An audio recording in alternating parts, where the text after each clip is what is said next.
Hello friends, welcome to our channel. Today we're going to take a look at another horrible case with you. The case of Vashti Seacat. Brad Seacat was born on March 3, 1976, in Kingman, Kansas, to Janet Seacat and her husband, whose identity and background remain undisclosed due to a previous marriage. Janet had a son, Robert, from a prior marriage, making Robert Brad's older half-brother. The Seacat family has a history of good law enforcement, leading to a strict and disciplined home environment. Although details about Brad's childhood are scarce, it is known that he attended high school in Kingman.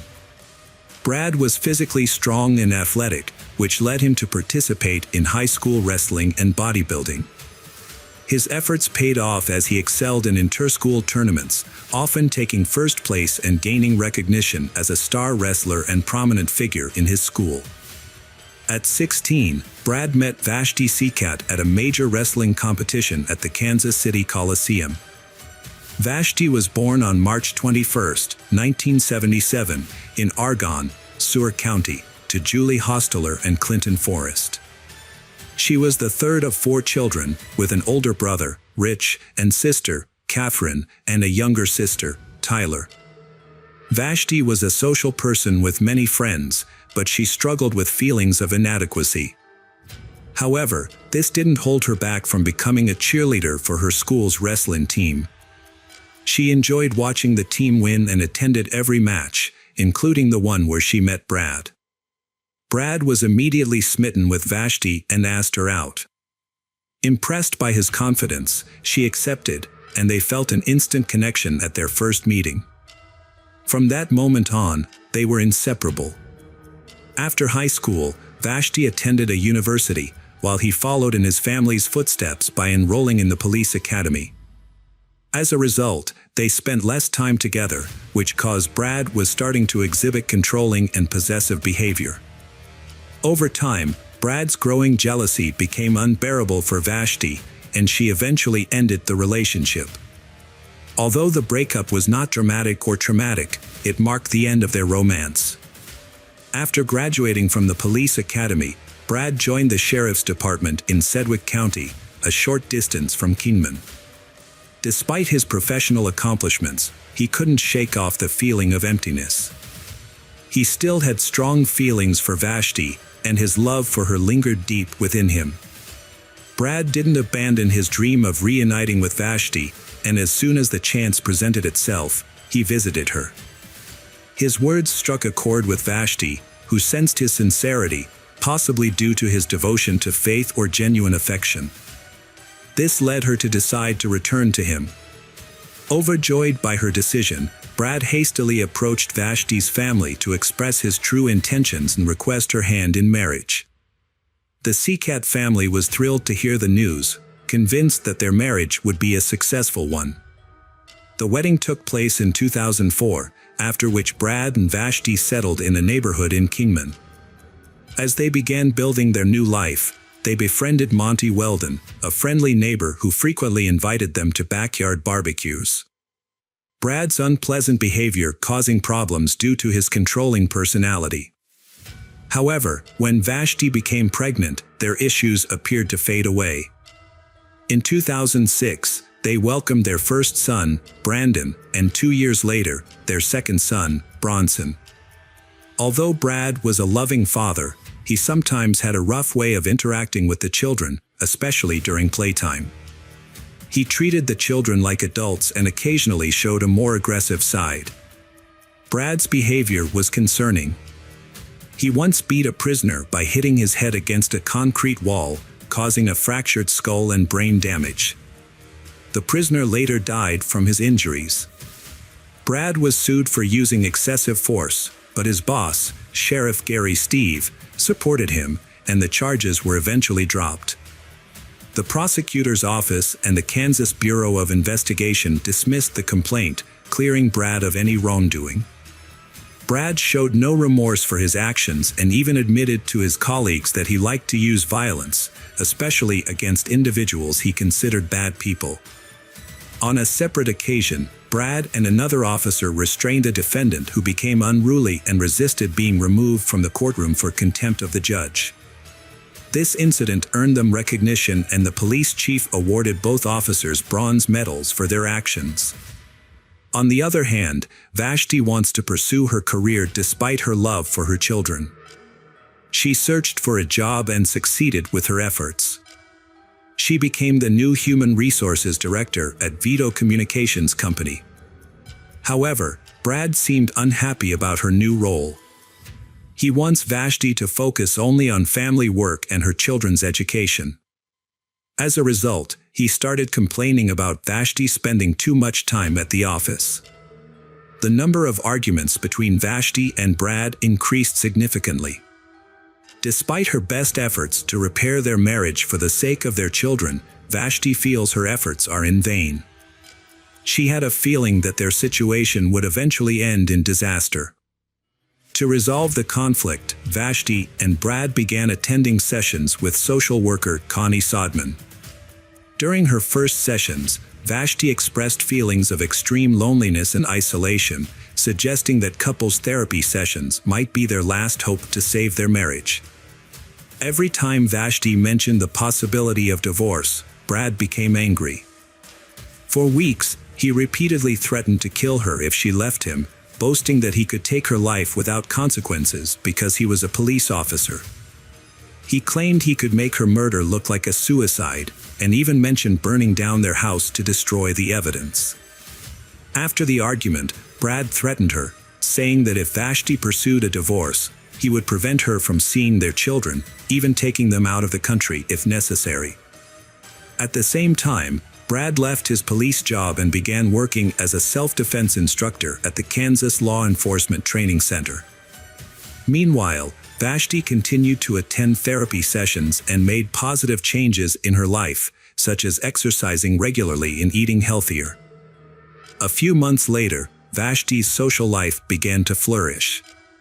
She makes new connections at work and meets someone she is attracted to. However, she confided in her sister about her new relationship out of fear that Brad might find out and take revenge. Vashti openly shared with her colleagues about the various threats she received from her husband. Unbeknownst to her, Brad discovered her personal diary and brought it to his office, where he scanned and printed out many pages. He then spends his days researching topics including suicide, fire injuries, and the difference between murder and suicide. In the first week of April 2011, Vashti had her final counseling session with Connie to prepare for her divorce from Brad. Together, they created a safety plan for Vashti and their children. When Brad received his divorce papers on April 29th, he overreacted. After discovering the papers, Brad finds a projector in the pantry and uses it to enlarge a handwritten note from Vashti's diary. At the same time, he also wrote a farewell message to his children. What's amazing is that he also printed out documents on how to disguise a murder as a suicide. Additionally, Brad asked the maintenance staff how to properly destroy computer hard drives, and he used a blowtorch to destroy them because they contained images that were unfavorable to him. Then he threw the rest in the trash. Later that day, Brad bought gas at a convenience store and put it in his truck. That evening, he asked Vashti if he could spend the night at home to say goodbye to his children and promised to leave the next morning. However, he also tries to persuade Vashti to reconsider the divorce and becomes increasingly threatening when she refuses to change her mind. Vashti and Brad had a disagreement that evening, which resulted in Vashti going to bed exhausted around 3:15 a.m. Meanwhile, Brad entered the bedroom with a gun and shot Vashti in the neck. A neighbor who was awake and watching TV thought she heard gunshots but felt it wasn't concerning enough. Brad then staged his suicide by placing the gun next to Vashti's body. He poured gasoline into the hallway and upstairs bedroom and took Vashti's phone to call himself, creating an alibi. After getting his children, Brendan and Bronson, to a safe location, Brad started a fire. The fire spread quickly, engulfing the main room and igniting the remaining cartridges in the gun. At 3:45 a.m., neighbors were startled awake by the fire. Shortly thereafter, at around 7 a.m., Brad called 911, reporting that his wife had taken her own life. When emergency responders arrived, the first floor of the house was on fire and Brad was waiting in the car with his children. A police officer asked if anyone was still in the house, and Brad said that only his wife was there. He fabricated a story that Vashti had shot herself out of depression, and before doing that, she asked him to take the children to a safe place. Brad claimed he tried to save Vashti but was unable to do so because of the intense smoke and fire. When firefighters finally extinguished the blaze, they discovered Vashti's body on the bed in the master bedroom. An important detail attracted the attention of investigators. A .44 caliber revolver was found below Vashti's body, the barrel pointed toward her feet, and a 5-gallon gasoline barrel lay middle of the bed. 2 days later, investigators found Vashti's diary in her car, which contained a handwritten note and a suicide note. Forensic examination revealed that Vashti died instantly from a gunshot wound to the head and also suffered gunshot wounds to the torso and thighs.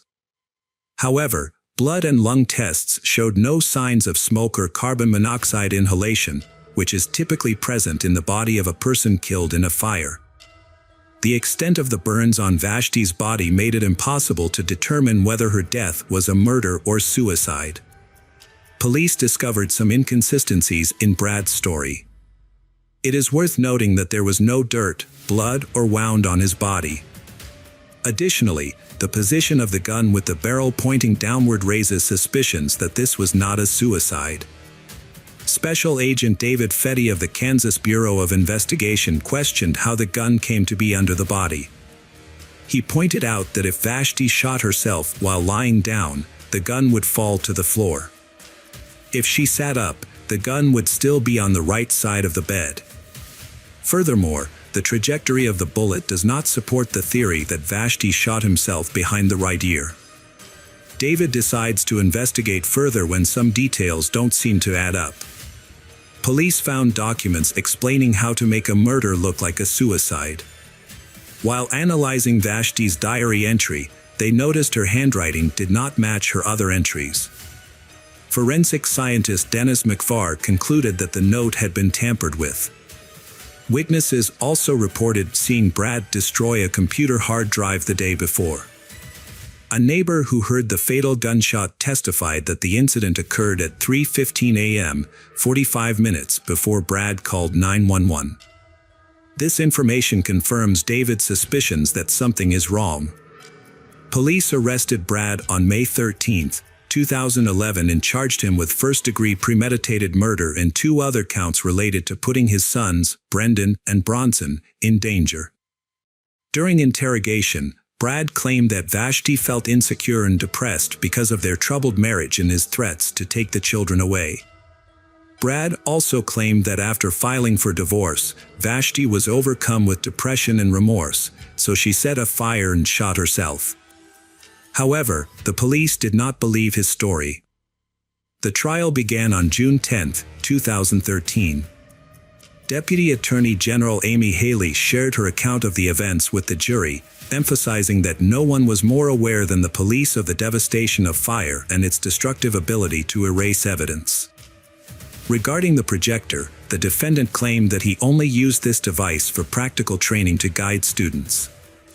A forensic examiner testified about a forged letter and the destruction of a hard drive. The defendant claimed that he destroyed the hard drive to protect personal information, not to hide anything. The defendant's attorney, Roger Falk, argued that Vashti had suffered from depression since high school, a condition that had worsened after taking some kind of sedative. Brad's brother testified in court, corroborating his brother's account that Vashti had been depressed and sad for weeks before her death. In contrast, therapist Can reported that although Vashti was initially depressed due to marital circumstances, it was not a clinical mental health problem. The therapist said Vashti has been very worried about her future lately. Vashti's brother also recounting the emotional turmoil Vashti's children had endured as a result of their parents' circumstances. The prosecution portrayed Brad as a manipulative person who used his police powers to distort the truth. Yet the defense repeatedly argued that Vashti's death was a suicide and pointed out that even the medical examiner could not determine the cause of her death.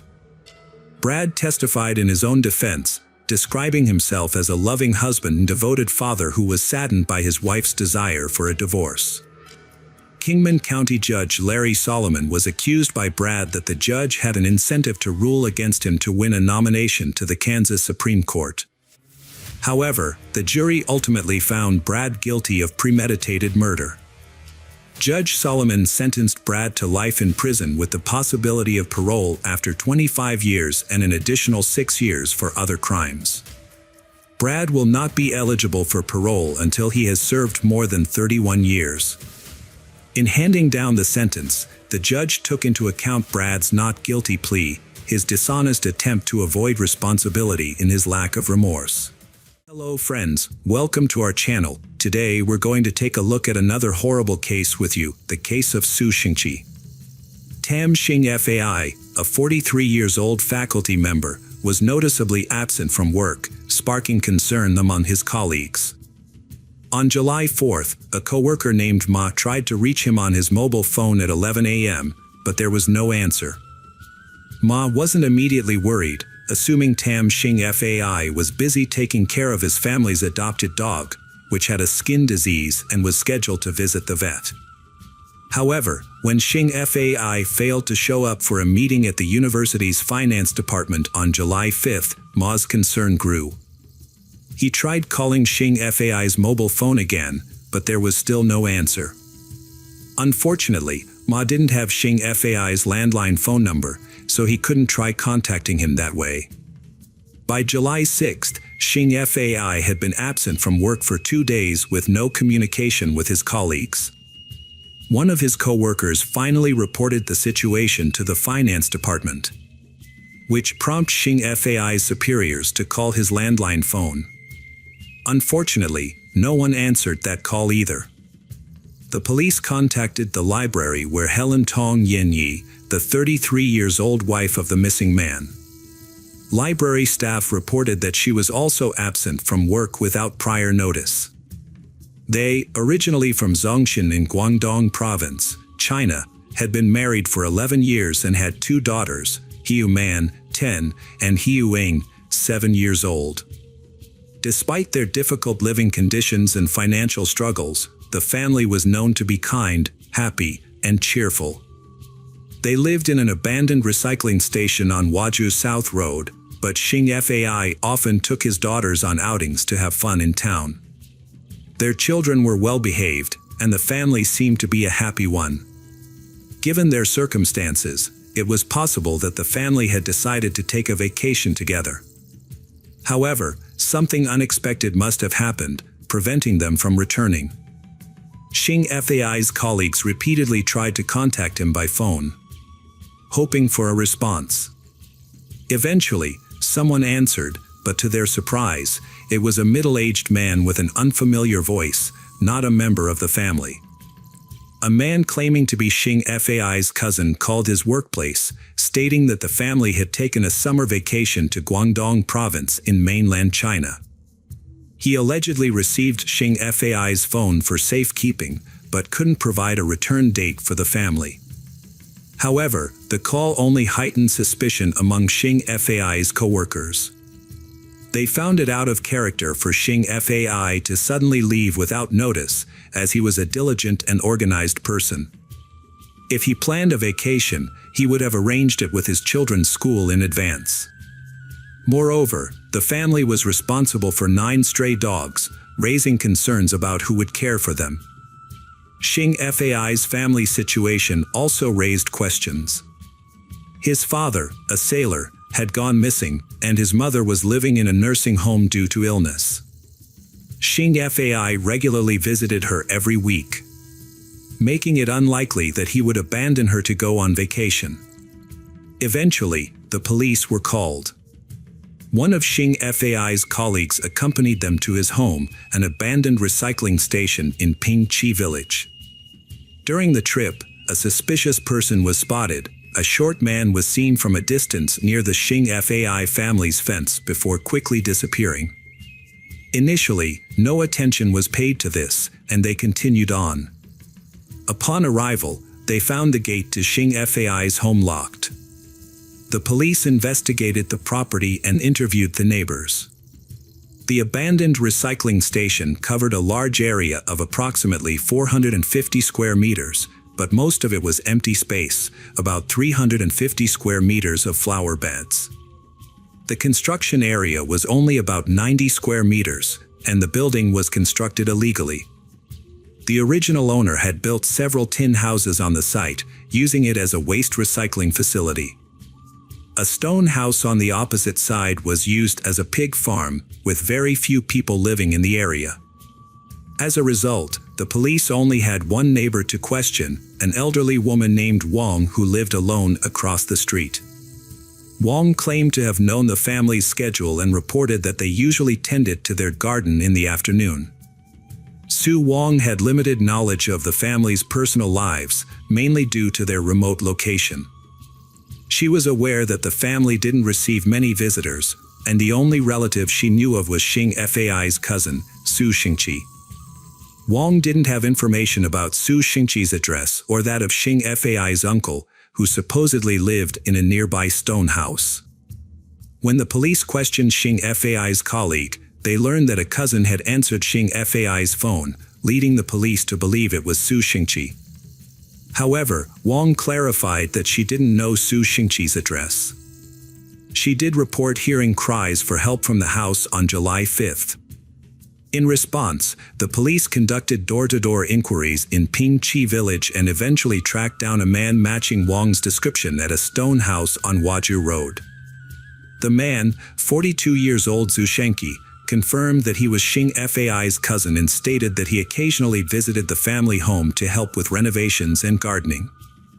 When questioned about the phone call, Su Xingqi maintained that the family had gone on vacation to China.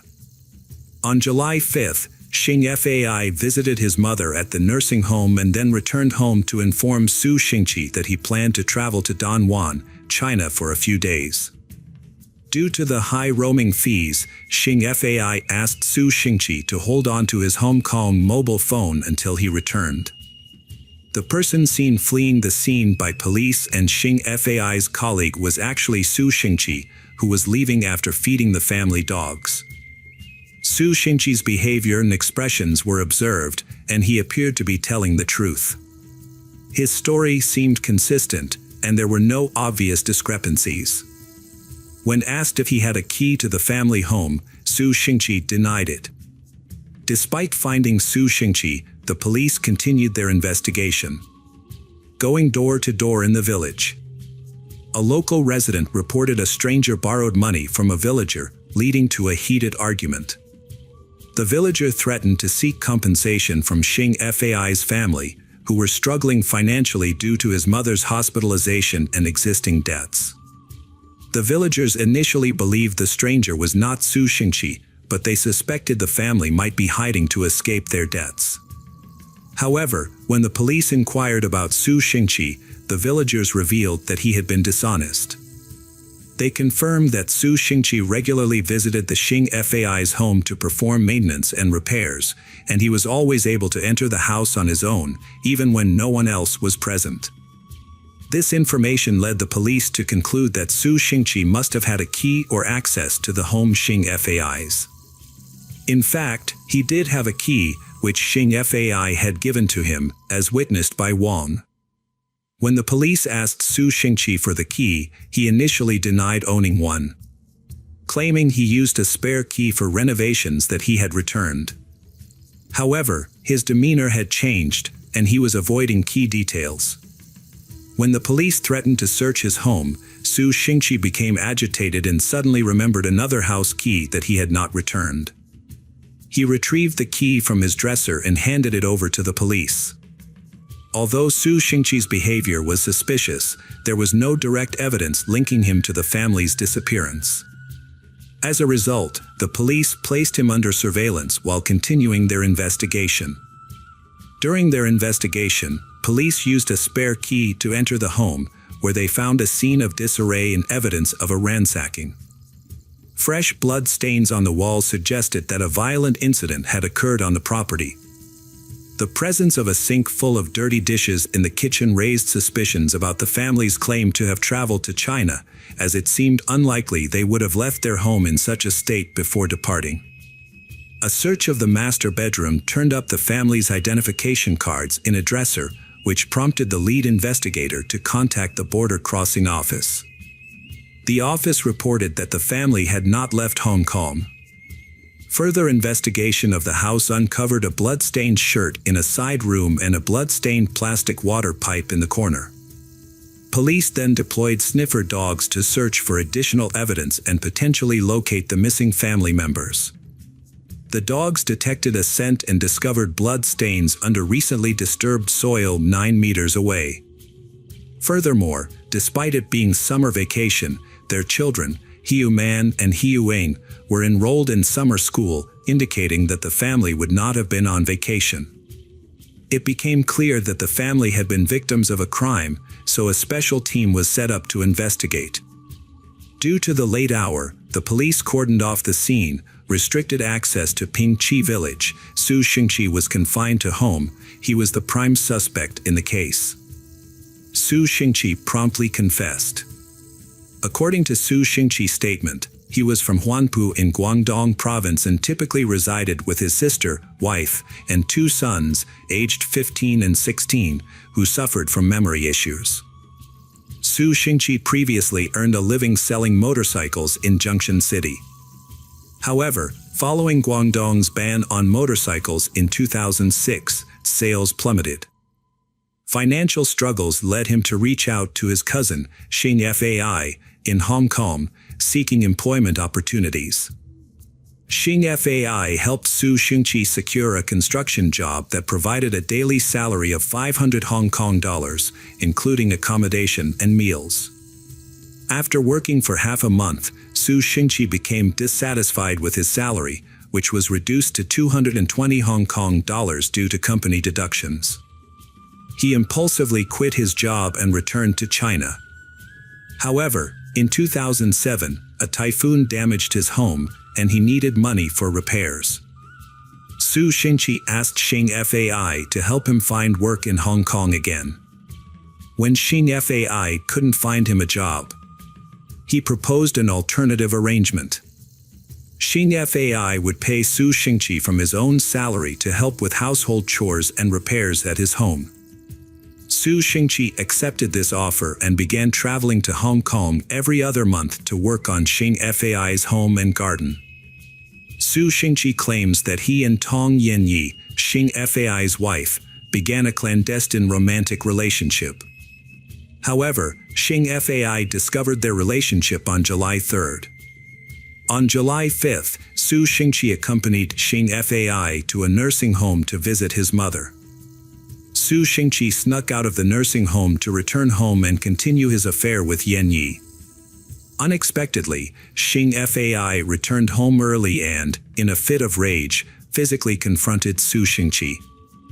In a state of panic, the man grabbed a 25-centimeter-long fruit knife and stabbed Xing Fai until he fell to the ground, dead. Overwhelmed by what had just happened, he wanted to turn himself in to the police. However, Su Xingqi refused to let that happen. Since he couldn't change his mind, Su Xingqi decided to kill Xing Fai.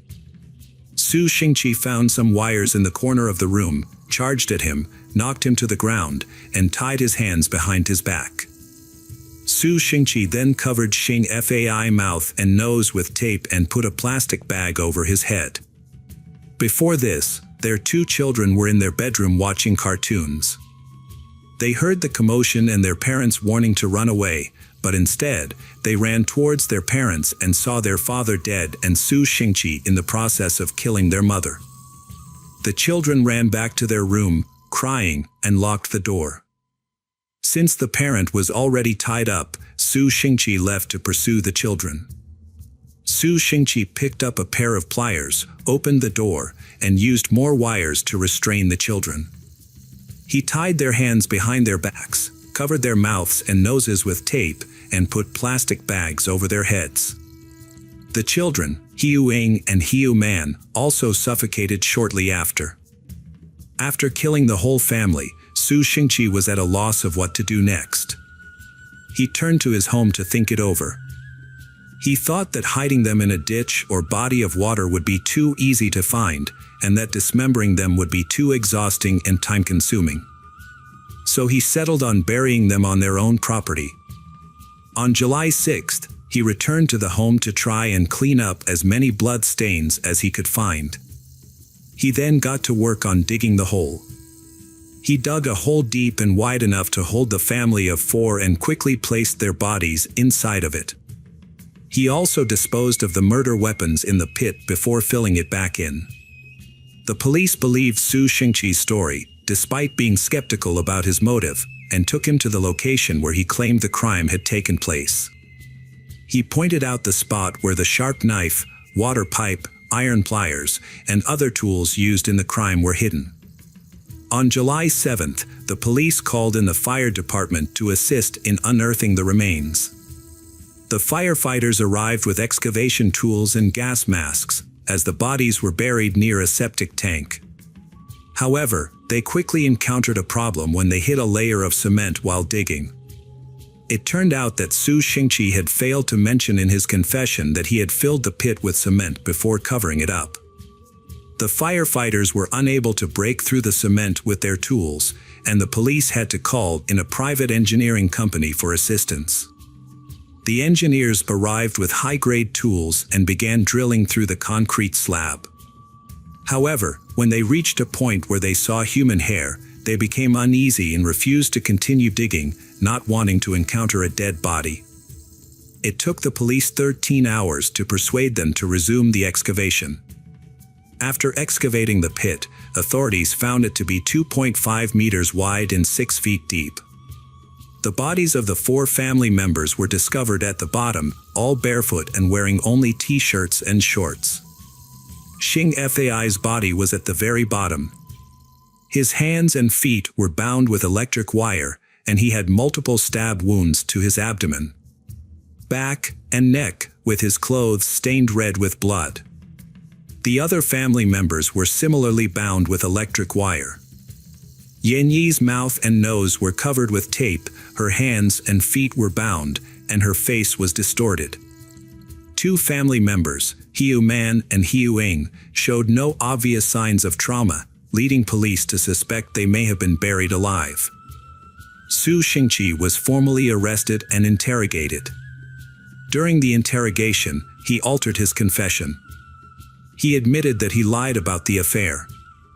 Shan Hui kicked Su Xingqi out of the house and banned him from returning. Despite this, Su Xingqi came back to apologize and was surprisingly forgiven by Xing Fai. Su Xingqi returned to the house on July 3rd to start working, and it seemed that his relationship with Xing Fai had been repaired. However, on July 4th, Su Xingqi attempted to molest a family member. Su Xingqi fled the house in a rage, not wanting to alert the neighbors. The next day, Su Xingqi tried to force his way into the house again, claiming he wanted to apologize.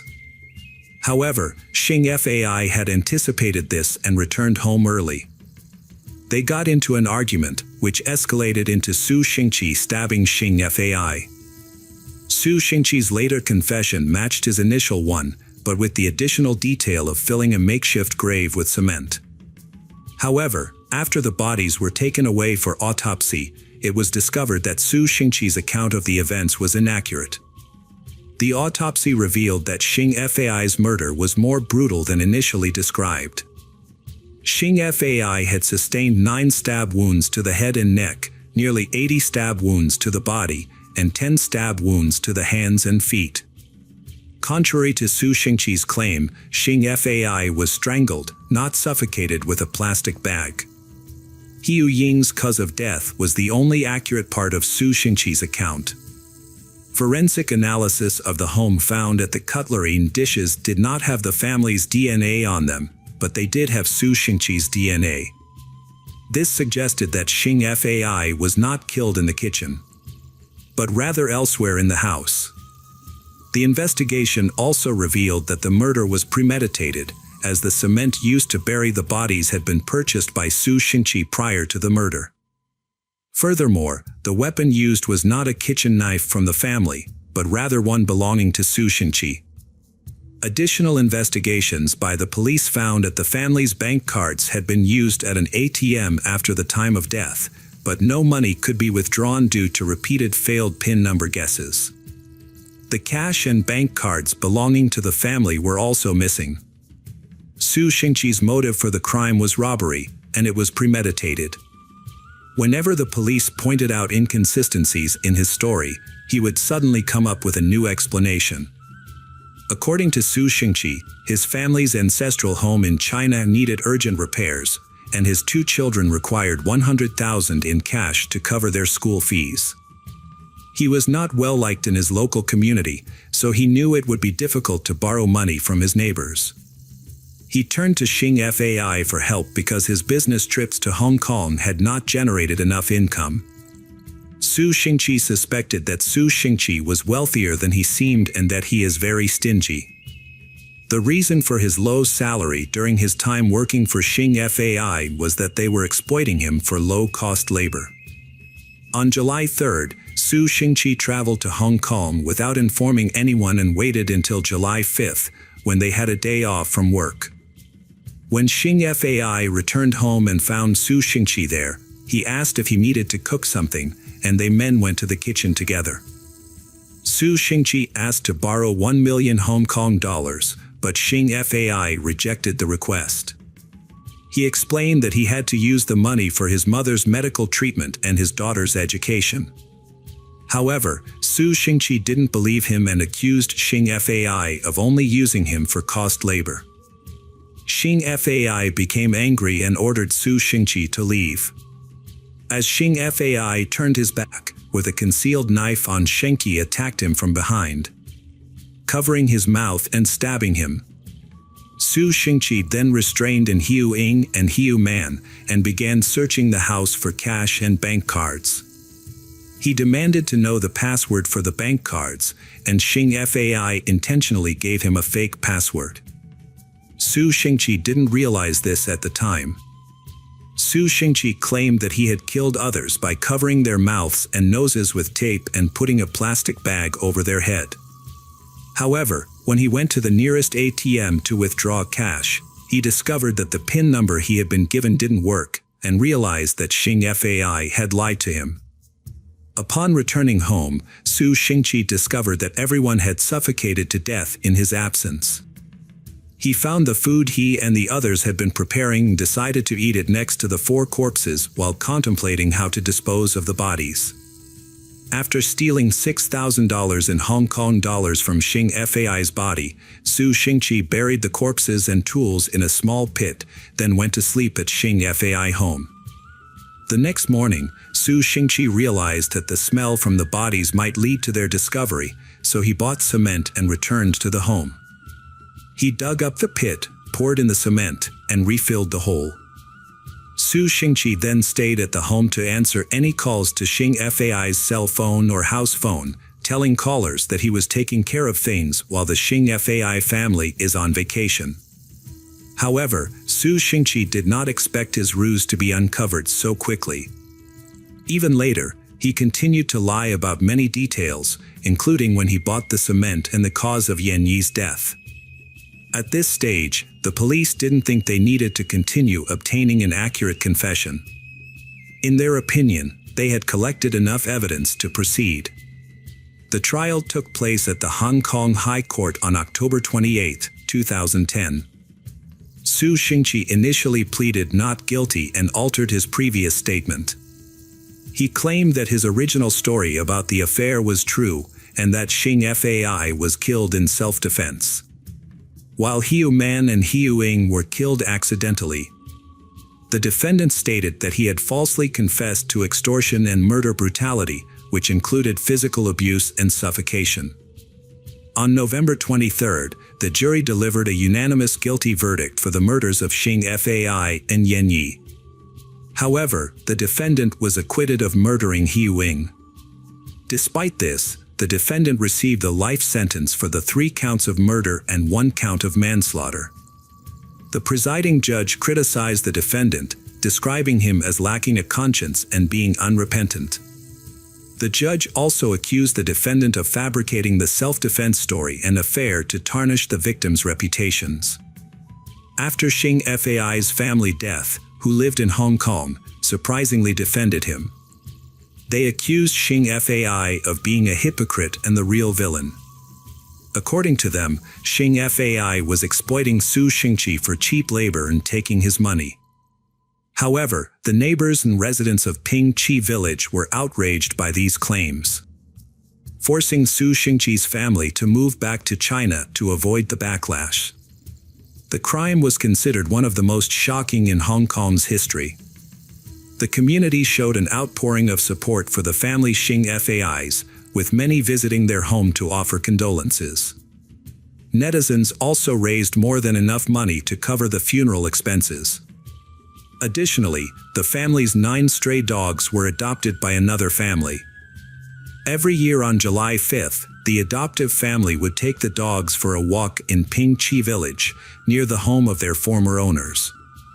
On August 9, 2022, 55 years old Su Xingqi passed away in Hong Kong's Stanley Prison due to liver cancer. Hello friends, welcome to our channel. Today we're going to take a look at another horrible case with you. The case of Ana Rosa Barrera. Ana Rosa Barrera, a 40-year-old woman.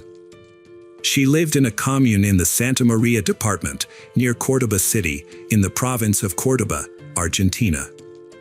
People close to her described Ana Rosa as a courageous and adventurous person who was not afraid to start over and move forward with determination. Reports indicate that Ana Rosa lived in a tent for 4 years, although the reasons for this are unclear. She worked at the Secretariat for Children, Adolescents, and Families in Córdoba, a job she truly enjoyed. Additionally, she and her partner, Marcelo Favio Ferretto, ran an upholstery workshop together. They met when Ana Rosa started working for Marcelo's business. By 2017, Ana Rosa and Marcelo had been in a 10-year relationship.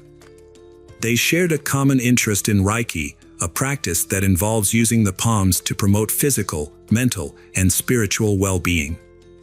Despite this common point, they still have problems in the relationship.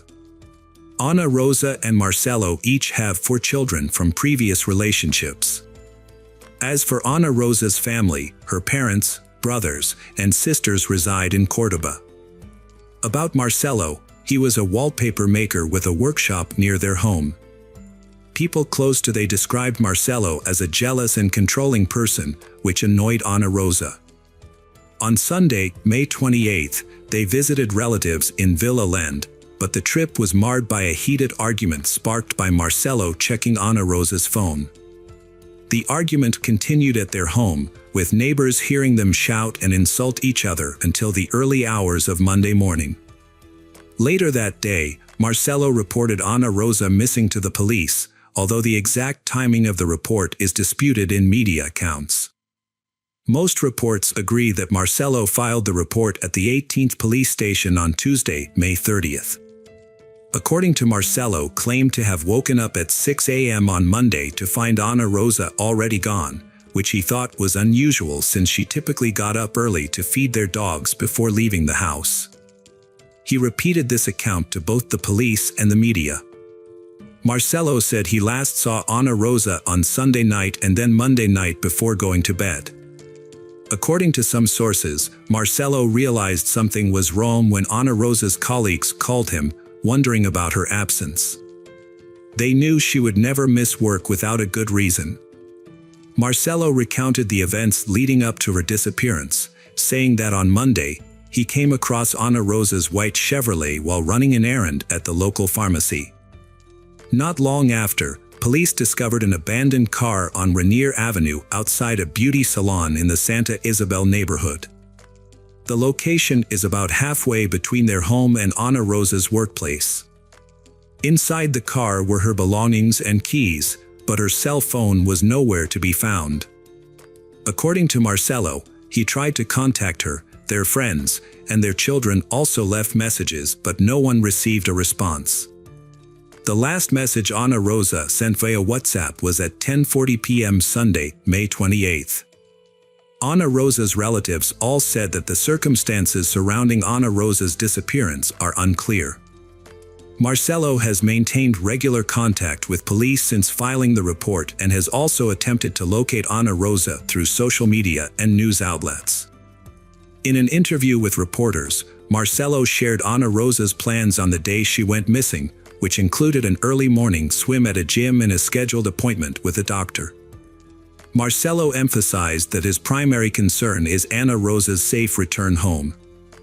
Prosecutor Legendro Peralta Tanilo of Alta Gracia assumed control of the case, and the investigation commenced.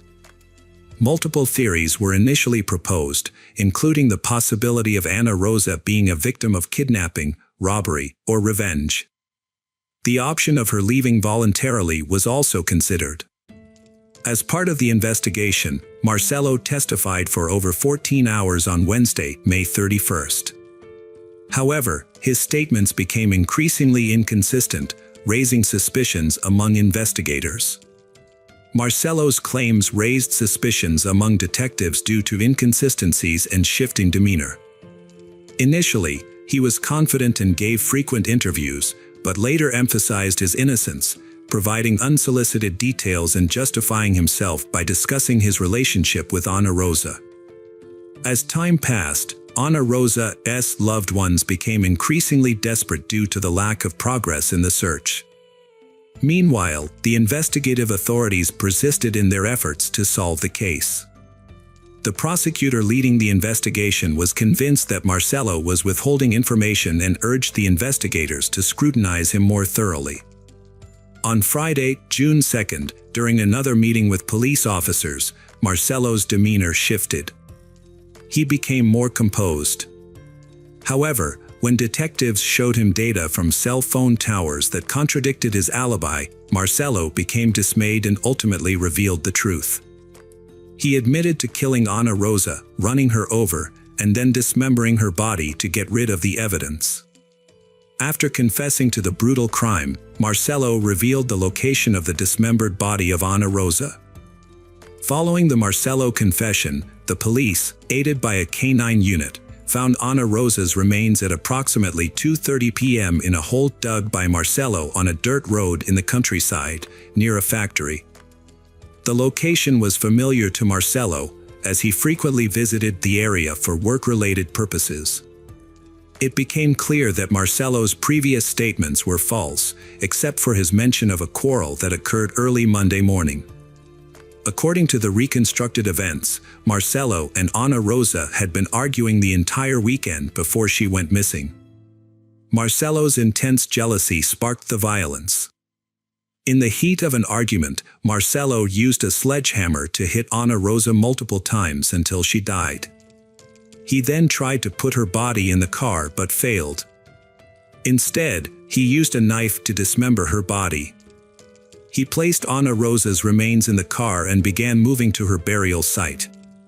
After pleading guilty, authorities conducted a search of the defendant and Ana Rosa's home on Friday, where they discovered various tools, including machetes and knives of various sizes.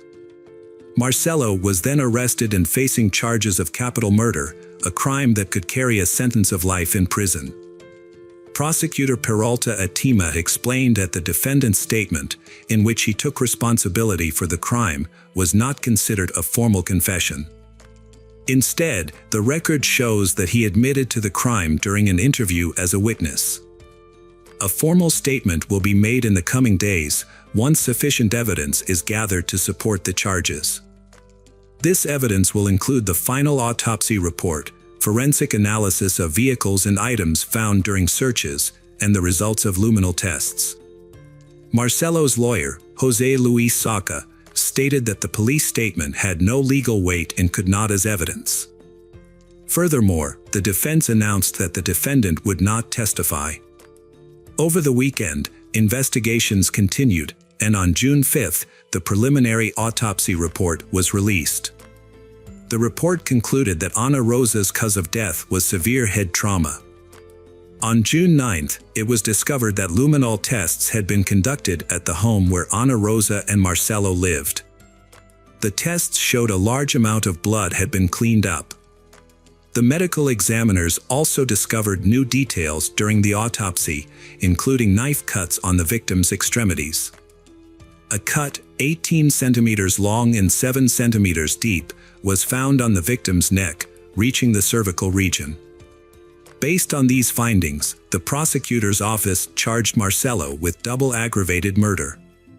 Almost 2 years after Ana Rosa's murder, Marcelo's trial began. The prosecution explained the seriousness of the charges to the jury. According to the autopsy results, Ana Rosa suffered a severe initial blow to the face, which left her unconscious, followed by multiple blows to the head that crushed her skull. At the first hearing, Marcelo decided to stay silent.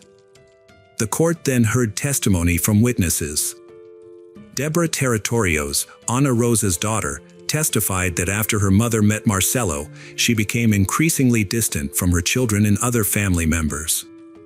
Deborah stated that she and her father moved to a different city, followed by her older siblings, which made it harder for them to communicate with their mother. However, when Deborah spent time alone with her mother, Ana Rosa was loving and caring. But whenever Marcelo was around, her mother would pull away. Deborah even had to leave her mother's house quickly on occasion because Marcelo was expected to arrive soon. Ana Rosa's cousin, Roberto Enrique Reina, also testified. He witnessed their argument on May 28, 2017, which started at his house. According to Roberto, the argument began when Marcelo saw a message on Ana Rosa's phone. The prosecutor's indictment highlights Marcelo's control over Ana Rosa, including a power imbalance in their relationship and objectifying her in front of others. Fernando, a co-worker and friend of the victim, Ana Rosa, explained that after she started dating Marcelo, she initially grew distant from everyone, but then she tried to reconnect. System. Fernando added that Marcelo seemed to imitate Ana Rosa's actions, even taking Reiki classes shortly after learning she was also taking. According to the indictment, Ana Rosa told a friend that after starting energy harmonization therapy, she felt better and was able to improve her relationships with family members. She also planned to visit her son in Bolivia. However, as Ana Rosa's life improved, Marcelo became increasingly aggressive. Fernando reported that Marcelo once lashed out when Ana Rosa said women with positive attitudes could achieve their goals, he calling women idiots who would end up dying in a ditch. On the second day of the hearing, Claudio Bustamante, the police officer who took Marcelo's statement, testified. He told the jury that Marcelo had spontaneously confessed during the interrogation without any pressure from him. According to Bustamante, Marcelo stated that Ana Rosa had told him on Monday that she was no longer satisfied with him and was cheating on him, which made Marcelo angry and prompted him to hit her, although he couldn't remember what he used to hit her. On April 11th, the 11th Criminal Court's jury delivered its verdict, finding Marcelo Favio fared guilty of the murder of Ana Rosa Barrera. The sentence was life imprisonment with the possibility of parole after 35 years, conditional on good behavior. Upon hearing the verdict, Ana Rosa's relatives burst into tears and shouted at Marcelo, labeling him as a murderer and wishing him to spend the rest of his life in prison. The prosecutor in charge of the case stated that the jury's decision aligned with the prosecution's request. The evidence showed that Marcelo Favio Fair had acted with full awareness and premeditation in planning Ana Rosa's murder. According to the prosecution, Marcelo's attempt to appear mentally unstable at the time of the crime was a tactic to evade the maximum sentence. Hello friends, welcome to our channel. Today we're going to take a look at another horrible case with you. The case of Grace Holland. Grace Holland was born on September 23, 1984, in the small town of Creve Coeur, Missouri. She grew up in a close-knit family with her parents and two sisters, including her twin, Laura. Together, they explored the world, played, studied, and dreamed of the future. Grace's education at a Catholic school instilled in her a sense of discipline, and her degree in criminal justice further fueled her interest in law and order. From a young age, Grace was a purposeful and responsible individual. She was drawn to the idea of helping others and upholding the law. After graduating from university, Grace got married and had 4 children, who became the center of her life. She devoted herself to caring for them, teaching them new things, and sharing her love for the world. As a proud mother, Grace often shared photos of her children with those around her and cherished every moment spent with them. However, in 2015, Grace's life took a dramatic turn. She met Robert Deas, the head of the Maryland County Fire Department. His courageous profession and heroic image immediately caught her attention. Robert and Grace were swept up in a whirlwind of emotions. He was captivated by her beauty, intelligence, and kindness, while she admired his strength, determination, and passion for helping others. However, a dark secret lurked behind Robert's impeccable reputation. His brother, David, a former St. Louis police officer, had been charged with a serious crime in 1998. Nearly 2 decades later, David passed away, leaving behind unanswered questions and secrets. David's influence had a profound impact on Robert's life and career. As a respected police officer, David had opened doors for Robert in law enforcement, helping him advance in his career. Robert also served in the fire department and held the position of deputy president at the family company, Liberty Arts Works. The company specialized in creating memorials for fallen military personnel, firefighters, and police officers. Through his work and involvement with the Backstopper organization, which supported first responders, Robert forged strong connections in his professional network. Robert had a child from his first marriage, but the relationship ultimately ended in divorce. He then married Grace, a detective from the Maryland Police, in an effort to find happiness again. This union strengthened his ties to law enforcement, and he and Grace built a life together, buying a new home and starting fresh. However, their seemingly perfect relationship soon began to unravel, revealing underlying issues.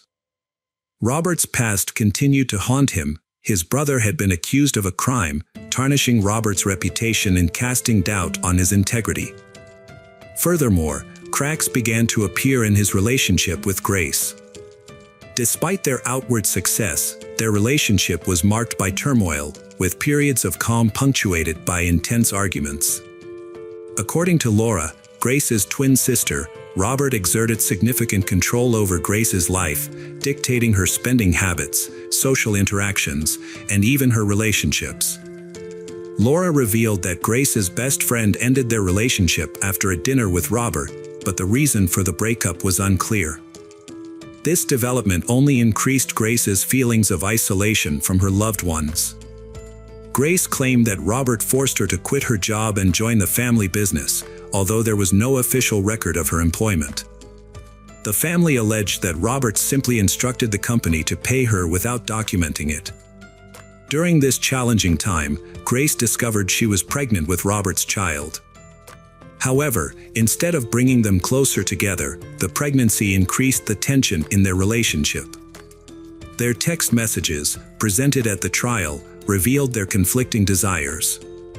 Grace wanted to keep the child and repair their relationship, while Robert was ready to end things.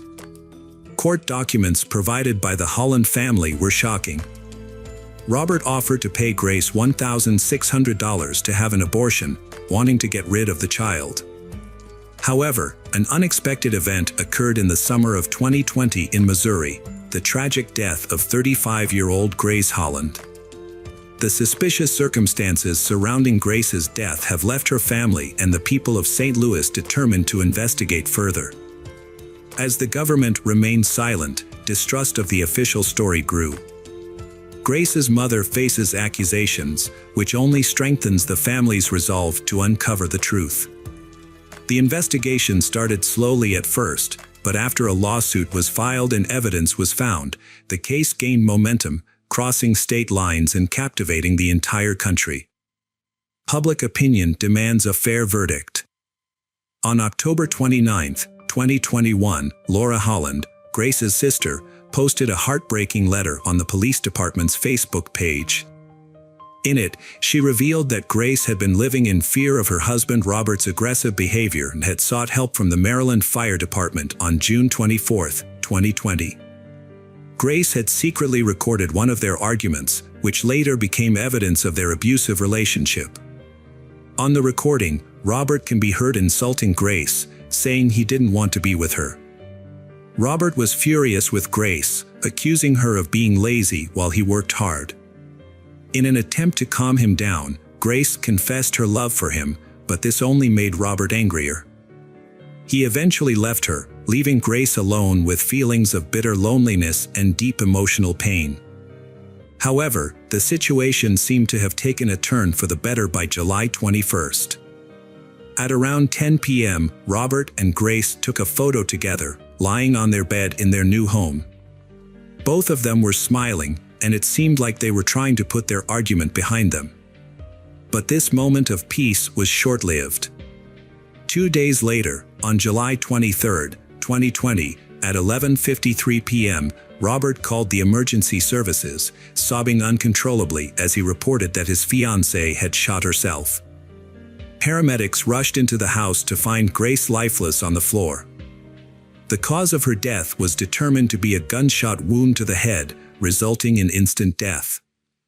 However, the results of the autopsy, released on September 17, 2020, revealed a surprising level of detail.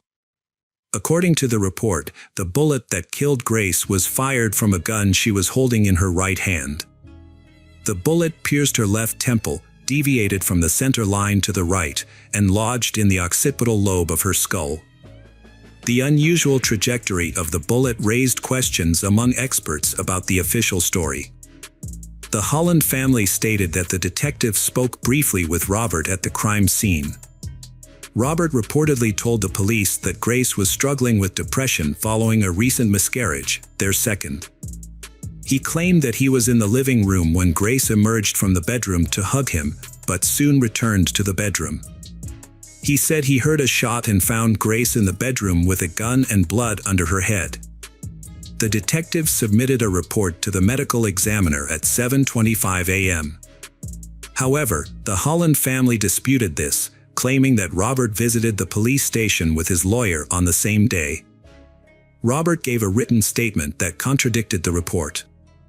In his new version of events, Robert stated that he and Grace were in the bedroom together before she left for work.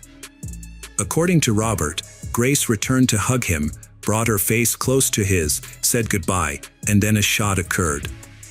A published press release on January 31, 2024, raised questions about a missing recording of an interview between Robert and a detective from the police department during the investigation. Jeffrey Hartman, the police chief, confirmed the existence of the video interview to a TV channel in 2021. Hartman reported that an error in the department's recording system led to the deletion of the record, leaving many questions unanswered. The police investigated Grace's death on August 4, 2020, and suggested she had been depressed, implying her death was expected. Analyzing Robert's phone data, detectives concluded it was a suicide based on forensic results. However, the Holland family doubted the police's findings and hired a private detective, believing Robert was responsible for her death. Laura, Grace's sister, shared her concerns about the investigation online, detailing the evidence and facts that suggested the police had gotten it wrong. The Holland family expressed their disappointment and frustration with the police, who had never considered Robert a suspect despite the numerous clues pointing to his involvement.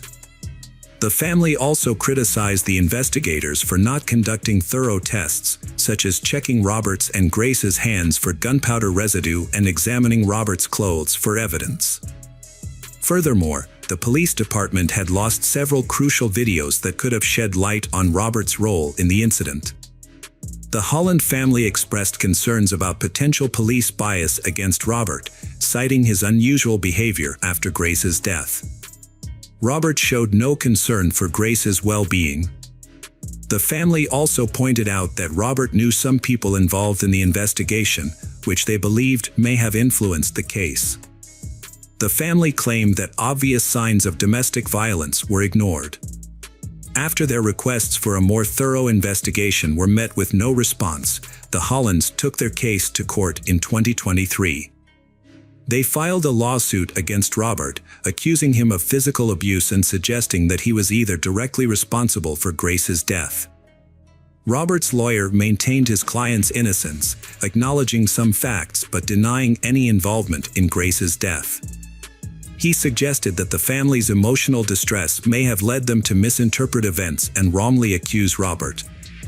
In December 2023, Hartman of the police department requested that the St. Louis County Police Department review the case of Grace.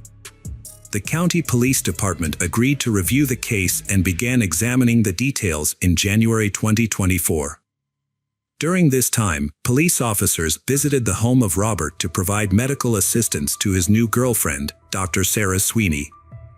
The incident is being treated as a sudden death, but the exact cause is still under investigation. Detectives are waiting for the results of a toxicology report, which may take 4 to 6 weeks to complete.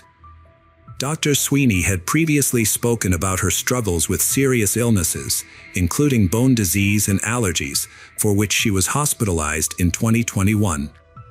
Her condition could have led to severe allergic reactions, including life-threatening anaphylactic shock, if left untreated.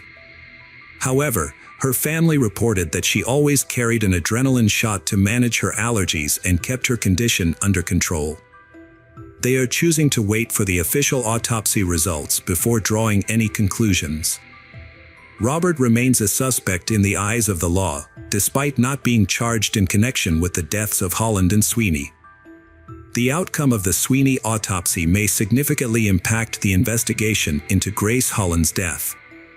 Following a thorough re-examination, the St. Louis County Police have ruled out the possibility that Grace took her own life. The investigation's findings were submitted to the prosecutor's office in early December, and the case is currently being treated as a death by negligence. The case remains open, and the prosecutor's office may take further action once all the facts are known. Police Chief Jeffrey Hartman has reaffirmed the department's initial conclusion, despite growing doubts and public scrutiny.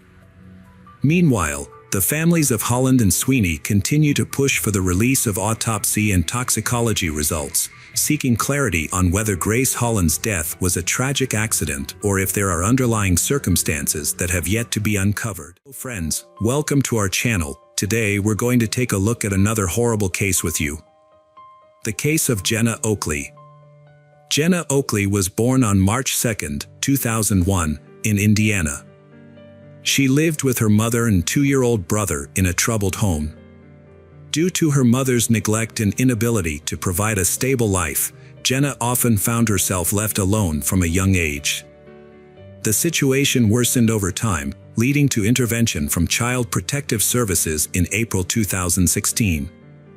As a result, Jenna and her brother were removed from their mother's care and relocated to live with Philip Oakley, who their father and his wife, Rhonda, who was 52 years old at the time. Rhonda welcomed the children into her home and accepted them as her own.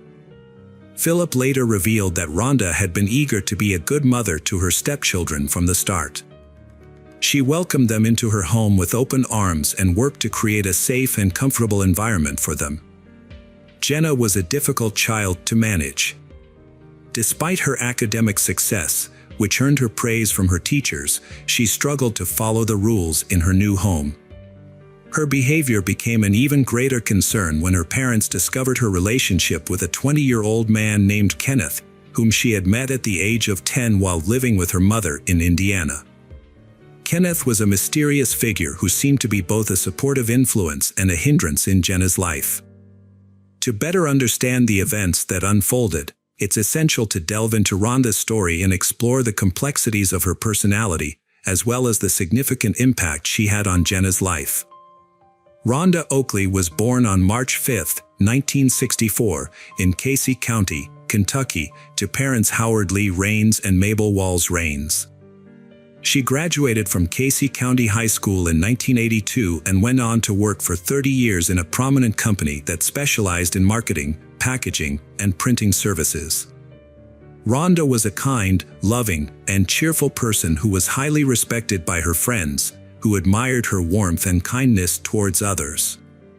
Rhonda met Philip Oakley on a golf course, and they fell deeply in love. They decided to get married and start a new life together. However, their relationship was not without its challenges. At the time, Rhonda was divorced and had 4 children from her previous marriage. Philip and Rhonda's family were initially against their relationship due to their significant age difference. They asked Philip to end the relationship, which led to frequent arguments within the family. For that reason, Philip believed the relationship of Kenneth and Jenna was unacceptable because Kenneth was 5 years older than his daughter, Jenna. Philip even threatened to involve the police if Kenneth continued to date Jenna. To maintain control of the situation, Philip and Rhonda took measures such as confiscating Jenna's phone and computer and enforcing strict rules. The situation at home became so unbearable for she that she finally confided in her father and stepmother, promising to end her relationship with Kenneth. However, she failed to keep this promise and continued to secretly meet with him. As a result, her relationship with her parents deteriorated, and she began to harbor a deep-seated hatred towards her parents. On September 1, 2016, at around 4 p.m., David, her younger brother, returned home from school and entered the house. As he walked into the kitchen, he was startled by the sound of 3 of their dogs barking frantically in the basement. Curious, David rushed downstairs to investigate and found his mother, Rhonda, lying motionless on the floor. Panicked, David immediately ran outside to seek help and eventually went to a neighbor's house to call the police. When the emergency services arrived, they were unable to revive Rhonda, and she was pronounced dead at the scene. The police found deep cuts on her neck, indicating a brutal attack. Initially, the police suspected a robbery, but upon further investigation, they discovered that nothing in the house had been stolen or disturbed. The investigation into Rhonda's death began, and her family and friends were left wondering who could have committed such a heinous crime. As the investigation progressed, several key pieces of evidence came to light. Rhonda's car was discovered to be missing, and a trash can in the kitchen was found to contain vomit. Furthermore, one of the large meat cleavers from the kitchen was found to be missing, leading investigators to suspect that it may have been the weapon used to attack Rhonda. When Philip returned home, he was questioned by detectives and informed them that his daughter, Jenna, had not attended school that day. In fact, Jenna had been unreachable since the incident, and her teachers had called Philip early in the morning to report her absence. This led the police to believe that Jenna may have been kidnapped by the same individuals who killed Rhonda, and that she may be in danger. During the questioning, detectives asked Philip if he knew of anyone who might have wanted to harm Rhonda or the family. Philip revealed that his daughter's boyfriend, Kenneth, had a troubled relationship with Jenna, and that it had deteriorated significantly. Philip admitted that he had threatened to contact the police if Kenneth did not stop seeing Jenna. Philip suspected that his daughter had been dishonest with him and that she and Kenneth had never intended to break up or follow the rules. It was possible that Kenneth had planned to get rid of the source of his problems and take Jenna with him. After learning this, the police focused their efforts on finding Kenneth.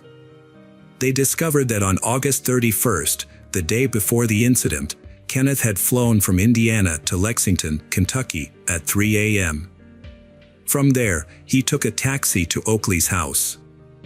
Another crucial piece of evidence came from a store manager in Denver, who claimed to have seen Jenna with a young man on September 1st. The manager handed over surveillance footage to the police, which showed Jenna and Kenneth entering the store and then leaving together to get into a car that looked like Rhonda's stolen vehicle. Notably, Jenna appeared calm and normal in the footage, not showing any signs of distress or being coerced. Her behavior led investigators to dismiss the possibility that she was being held against her will and raised suspicions that she might be involved in a crime against her stepmother. A search of Jenna's room later revealed a diary that confirmed these suspicions.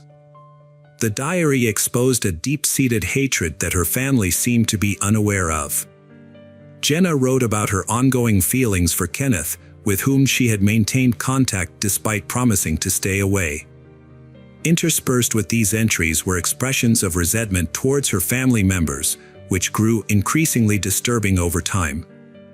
Jenna wrote in her diary that she intended to kill her father, stepmother, and brother to prevent them from ever separating her from Kenneth again, allowing her to be with him without interference. She outlined a specific plan and timeline to carry out these actions.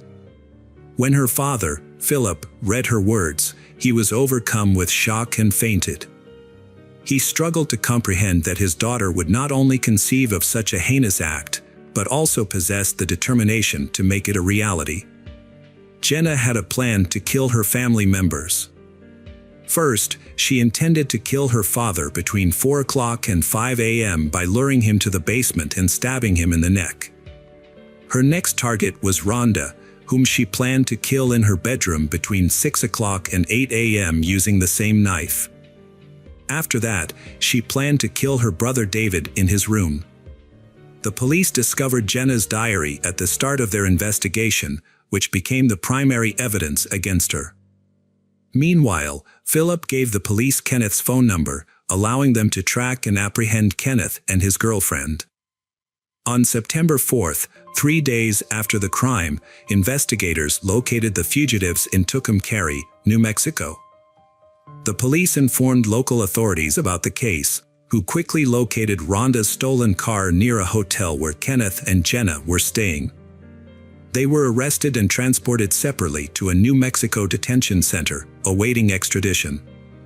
However, a search of the car did not yield the weapon used in the attack on Rhonda. Kenneth chose not to face trial. He attempted to take his own life in his cell by hanging himself and wrote a letter. Officers found him and rushed him to the hospital, where he was in critical condition. In his letter, Kenneth claimed responsibility for the crime and stated that he and Jenna acted according to his plan, attempting to take the blame to absolve her. The authorities kept Kenneth's attempt on his own life and his confession from Jenna for a time, deciding it was best she didn't know while being transported to Kentucky. They wanted her to give her own testimony without being influenced by Kenneth's actions. Upon arriving in Kentucky, Jenna also confessed to the crime, providing the police with a detailed account of her actions.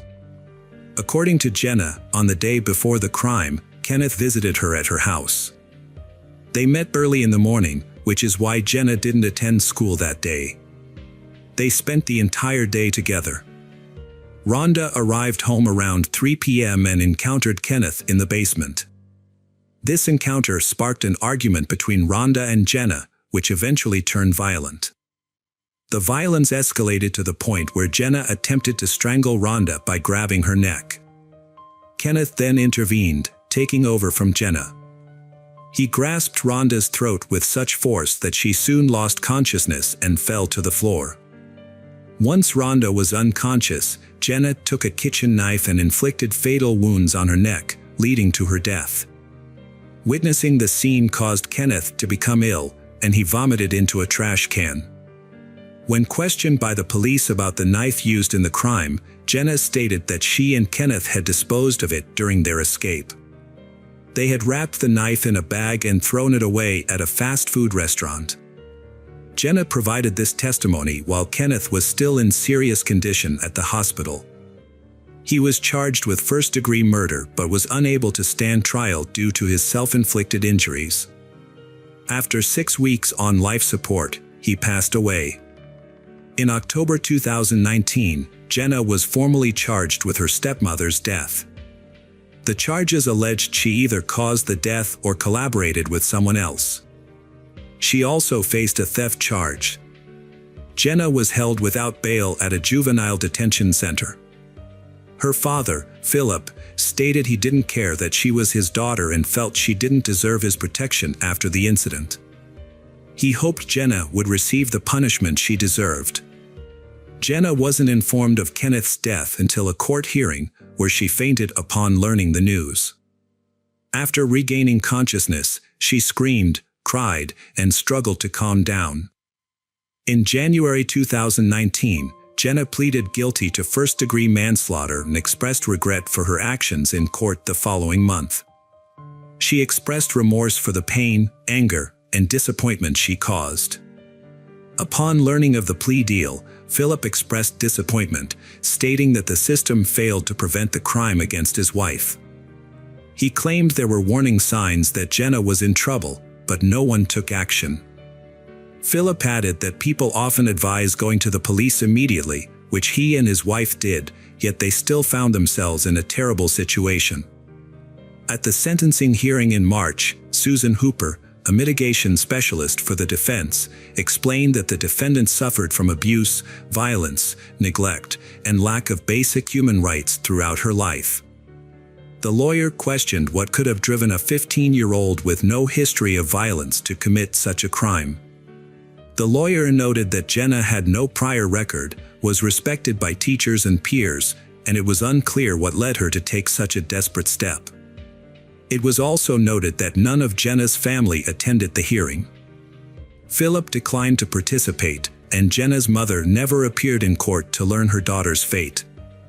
This was unusual, as parents typically show interest in the case's progress, even in difficult cases where the accused has committed serious crimes.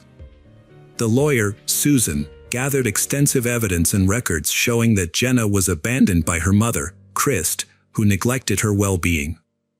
Susan conducted an in-depth examination of Jenna's early life by reviewing child care and medical records in Indiana and Kent.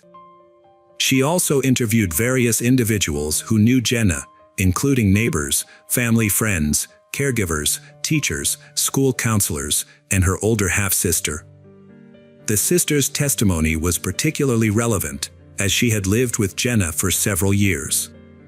According to the sister, they never had a stable or safe home environment. After Christ's divorce from Philip, she started working at a local Indiana prison, where she became romantically involved with an inmate. She eventually posted bail for him, and he moved into their home. This marked the beginning of a nightmare for Jenna, who was only 3 years old at the time. The man consistently robbed them and brought other women into the house, all while Jenna and her brother were present. A neighbor contacted Child Services after discovering that Jenna's family home was infested with rats and that the young children were being left alone all day. When a social worker visited the home, she encountered a hostile mother who refused to let her inside. Upon eventually gaining entry, the social worker was met with a horrific scene. The house was filled with rotting food, piles of trash, rat droppings, and human waste.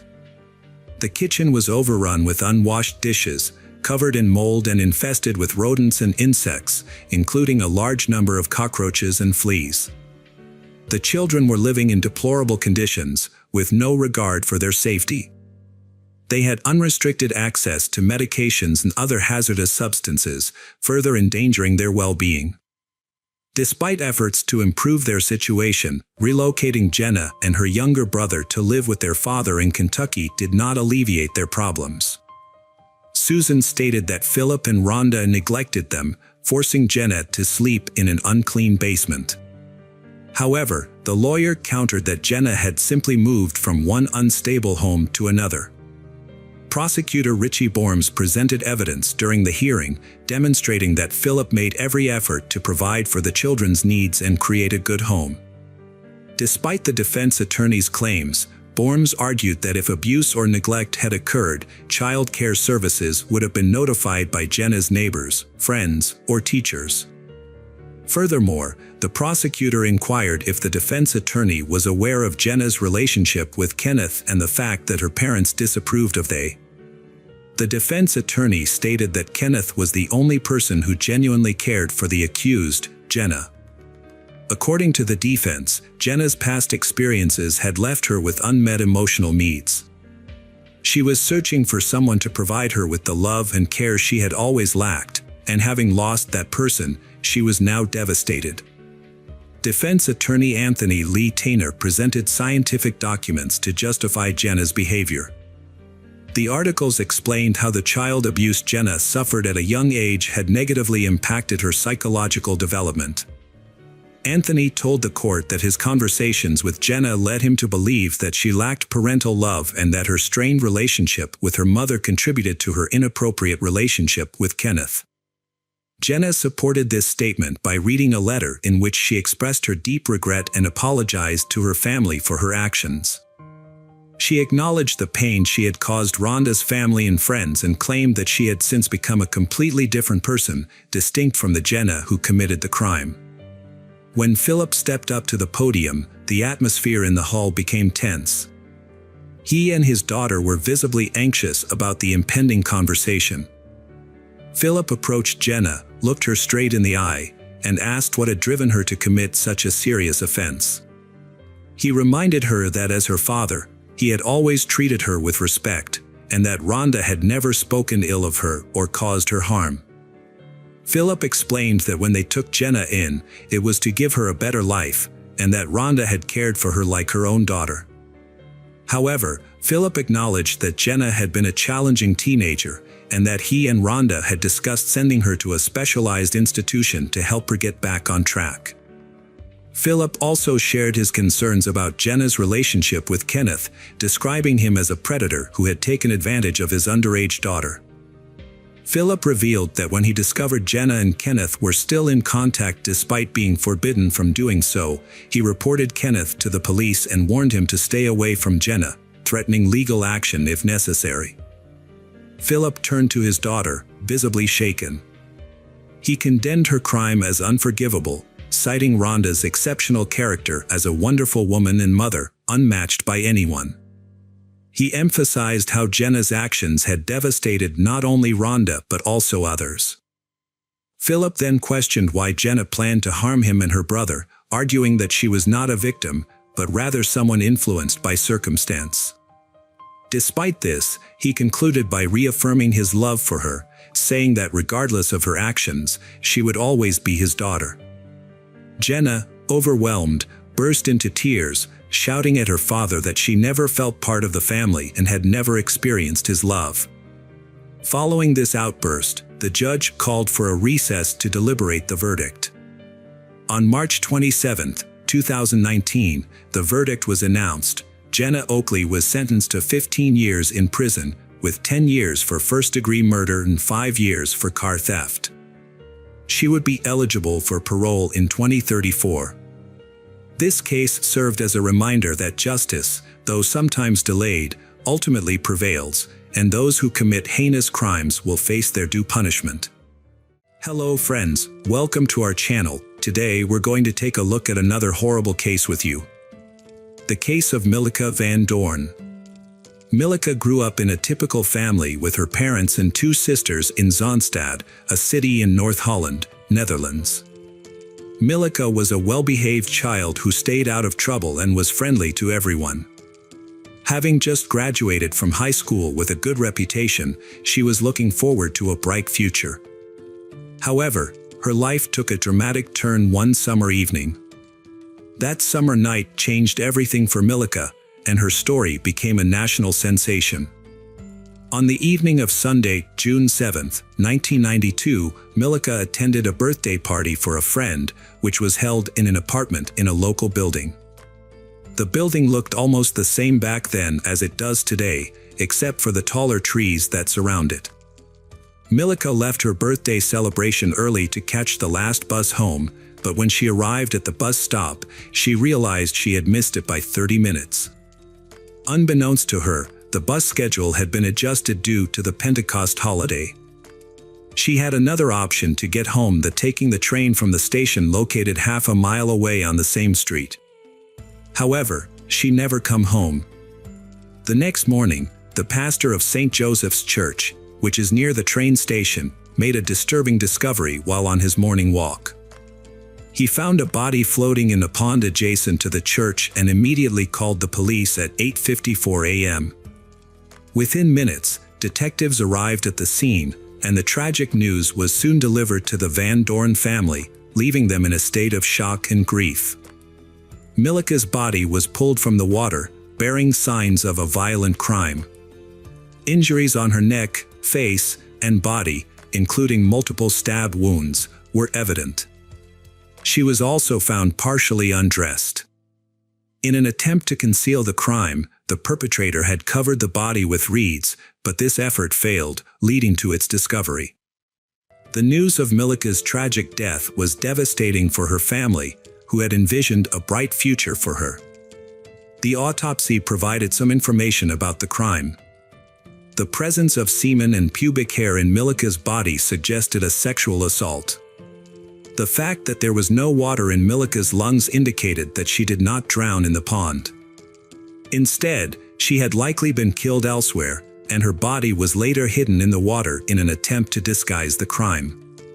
The exact time of Milica's death remained unclear, with possibilities ranging from immediately after she left a party to several hours later. Milica's body was found in the water, which made it impossible to determine the time of death by body temperature alone. The pond was where her body was dumped, but it was not the location where she was actually killed. The police were searching for the original crime scene, where they expected to find evidence due to the severity of Milica's injuries. A key piece of evidence was that one of her shoes was missing, which could potentially lead investigators to both the crime scene and the perpetrator. The police distributed flyers with information about the case, including the fact that one of Milica's shoes was missing. They asked the public to report if the shoe was found, and eventually, the second shoe was discovered. At the time of the investigation in 1992, DNA research was not advanced, and DNA samples taken from Milica's body did not provide any useful leads for the detectives. The investigation began with interviews with Milica's family to determine if she had any conflicts or enemies. However, the family reported that Milica had no conflicts with anyone and was doing well personally. She had a boyfriend around her age, and they rarely fought. After learning that Milica attended a birthday party on the night she died, investigators spoke to all the guests, including her boyfriend. However, numerous interviews did not produce any leads, and everyone reported the same story that Milica had left the party just before midnight and planned to take a bus to her neighborhood. Unfortunately, none of Milica's friends were aware that the last bus had already departed by the time she reached the bus stop. In 1992, mobile phones were not widespread, making it difficult for investigators to determine if Milica had boarded the bus or reached her destination safely. After ruling out her friends as suspects, the police began searching for witnesses who may have seen or heard something on the night of the crime. They conducted door-to-door interviews with residents in the area where Milica's body was found, gathering a significant amount of information, but few specific details. Several witnesses reported hearing a woman scream briefly at night, but it was not alarming enough to prompt them to take action. Others claimed to have seen a man of Turkish appearance riding a bicycle towards the location where Milica's body was discovered. As a result, investigators shifted their focus to the Turkish community living in the Kogerveld neighborhood. Some young men from the Turkish community had previous run-ins with the law, drawing the attention of investigators. However, despite months of inquiry, the police were unable to identify a suspect. The men they questioned denied being near the pond on the night of the crime, leading to a stalemate in the investigation. 6 months after Milica Van Doorn's murder, a significant discovery was made when a roofer working on the roof of St. Joseph's Church found one of Milica's shoes. This shoe had been on the roof the entire time, but it was unclear how it got there since the only way to access the roof was by ladder. The conclusion was that the perpetrator must have deliberately thrown the shoe onto the roof while at the pond, but the reasoning behind this action remains a mystery. Unfortunately, Any potential evidence that may have been left on the roof was erased by harsh weather conditions over time. Years went by, and Milica's case remained unsolved, causing immense pain for her parents. Despite the passing of time, the police revisited Milica's case, conducting multiple interviews with local residents in an attempt to uncover new information. Additionally, the case was featured on several television programs, which led to an influx of calls from the public with potential leads. However, none of these efforts resulted in a breakthrough, and the identity of the suspect remains unknown. The authorities had the perpetrator's DNA samples on file, waiting for a breakthrough in testing technology. By analyzing these samples, forensic experts inferred that the perpetrator was likely a male of Turkish origin, residing in the Kogerveld area in 1992, and aged between 16 and 30 years at the time of the crime. To narrow down the search, nearly 200 men from the area voluntarily provided cheek swabs for DNA testing, but unfortunately, this effort did not yield a match. Almost 20 years after Milica's murder, a significant breakthrough occurred in April 2012. The Netherlands amended a law making it possible to conduct DNA kinship testing. By analyzing the autopsy results, evidence, and the perpetrator's behavior, investigators created a psychological profile of the suspect. The profile suggested that the perpetrator was a resentful and frustrated individual, angry at women in general. Milica was likely an accidental victim who happened to be in the wrong place at the wrong time. The perpetrator may have had a brief conversation with Milica before attacking her violently and threatening her. After satisfying his urges, he killed her to prevent her from identifying him. For several weeks after the crime, he kept a low profile, possibly pretending to be ill to avoid social interactions and conceal the scratches he sustained during the struggle with Milica. The police profiler described the suspect as a hot-tempered, selfish, and critical individual with few friends, poor relationships with girlfriends, and an inability to handle criticism. Based on this profile, investigators estimated that the perpetrator was between 18 and 25 years old in 1992. In April 2016, investigators reopened the case of Milica van Doorn, which had gone cold for over 20 years. A new lead emerged in June 2016, when a report was filed mentioning the names of two Turkish men who had lived in Zandvoort in 1992, around the time of Milica's death. Notably, both men had left the area shortly after the incident. The police aimed to determine if these two individuals were connected to the crime. Tracking them down proved challenging, and it took over a year to locate them in Turkey and obtain the necessary DNA samples. Finally, the DNA analysis did not yield a match with the DNA evidence found on Milica's body. In 2017, authorities used DNA typing technology to re-examine the Milica case. As a result, the police contacted 133 men of Turkish origin who lived in the area where the body was found in 1992, asking for voluntary DNA samples to compare to the crime scene DNA. The goal was to analyze the Y chromosome pattern, which is passed from father to son, to identify potential relatives of the perpetrator. The authorities assured the men that their DNA would only be used for this case and would be destroyed afterward. Most of the 133 men agreed to provide a DNA sample, only a few refused. A total of 126 men participated in the study. The police appreciated their cooperation, saying it was a testament to the community's desire for justice. After a month of analysis, the results showed that the DNA of the original perpetrator was not among the samples. However, the DNA of a man who was unknowingly related to the perpetrator was found. On Monday, December 10, 2017, the police arrested the suspect who had evaded capture for 25 years. The man, 47-year-old Hussein, had refused to submit his DNA for verification, but a clever investigation led to his downfall. Since local laws prohibit sharing suspects' personal information, his full identity and photo were not made public. A breakthrough in the case came when investigators cross-checked DNA profiles of relatives, focusing on those who, like Hussein, had refused to provide a sample. Coincidentally, Hussein's brother had willingly provided his DNA to the authorities, unaware of its potential impact on his sibling. This helped the investigators build a list of people connected to Hussein through family ties, ultimately revealing his identity as the suspect who had managed to stay hidden for nearly 2.5 decades. The police obtained a warrant to take a DNA sample from Hussein without his permission. A comparison with the DNA samples from Milika's body showed a perfect match, providing strong evidence against him. As a result, Hussein was formally charged with the crime. During his 2018 trial, Hussein claimed he was not guilty. Initially, he said he was possessed by an evil spirit and couldn't remember the attack.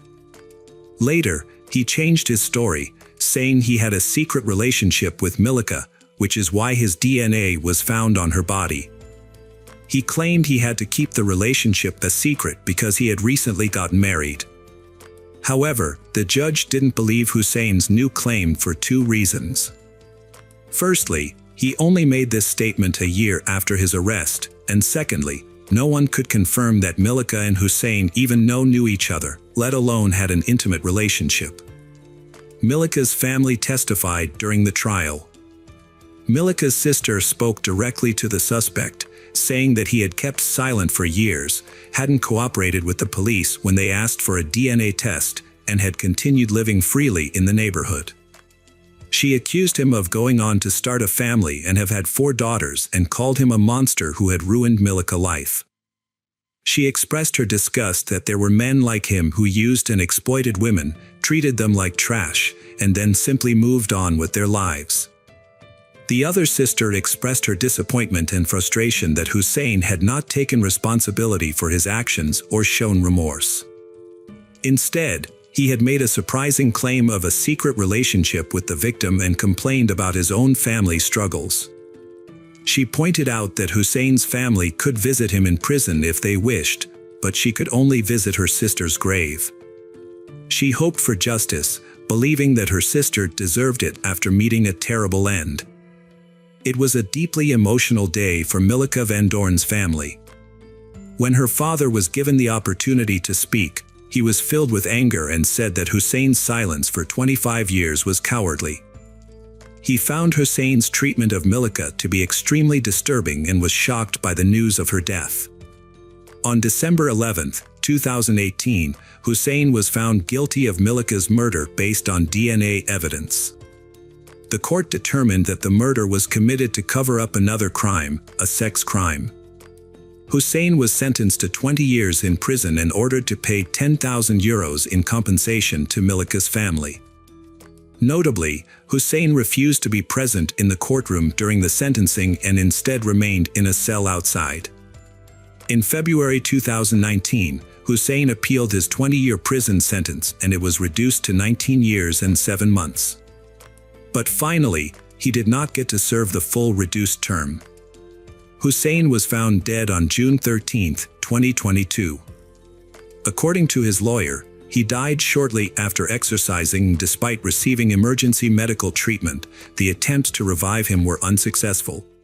Hello friends, welcome to our channel. Today we're going to take a look at another horrible case with you. The case of Hannah Clark. Hannah Clark was born on September 8, 1988. By 2020, she was a devoted mother of 3 young children, 2 sweet girls, Aaliyah and Liana, and a rambunctious boy named Trey.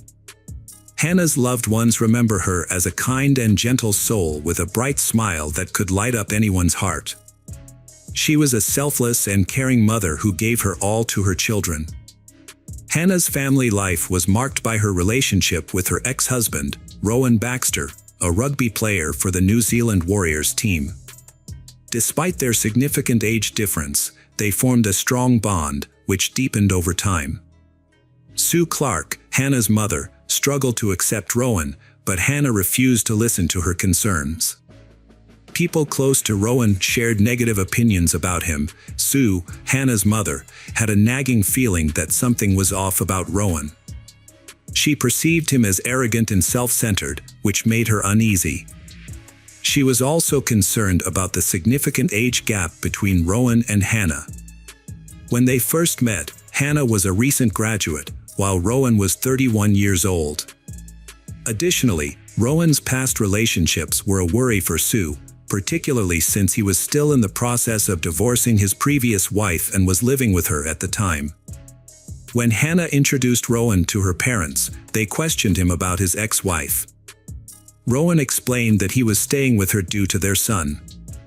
Eventually, Rowan finalized his divorce and continued his relationship with Hannah. In 2011, he proposed to her, and she accepted. They got married in Kingsley, New South Wales, Australia. The following year, they had 3 children together. Hannah and her family, including her father Rowan, were passionate about sports. However, Rowan's muscular physique, developed during his professional athlete days, was partly due to steroid use, which led to mental health issues. As a personal trainer, Hannah's approach differed from her father's. She was loved by her clients for her kindness, empathy, and dedication, earning her a loyal following. Rowan's approach to training was unique, but his behavior was marred by aggression and inappropriateness, likely caused by steroid use. This made him a poor trainer, as clients don't need someone who makes them feel uncomfortable. Rowan struggled to communicate effectively with people, which negatively impacted his career and finances. As a result, his wife Hannah had to become the primary breadwinner, which further irritated Rowan. He felt emasculated by her success, as she was doing a better job than he was. Despite their financial struggles, they decided to open their own fitness club. However, this decision was largely driven by Rowan's desire to control Hannah's every move and monitor her whereabouts. Rowan's behavior in the store mirrored his past actions at the gyms where he worked. He often felt the need to assert superiority over women.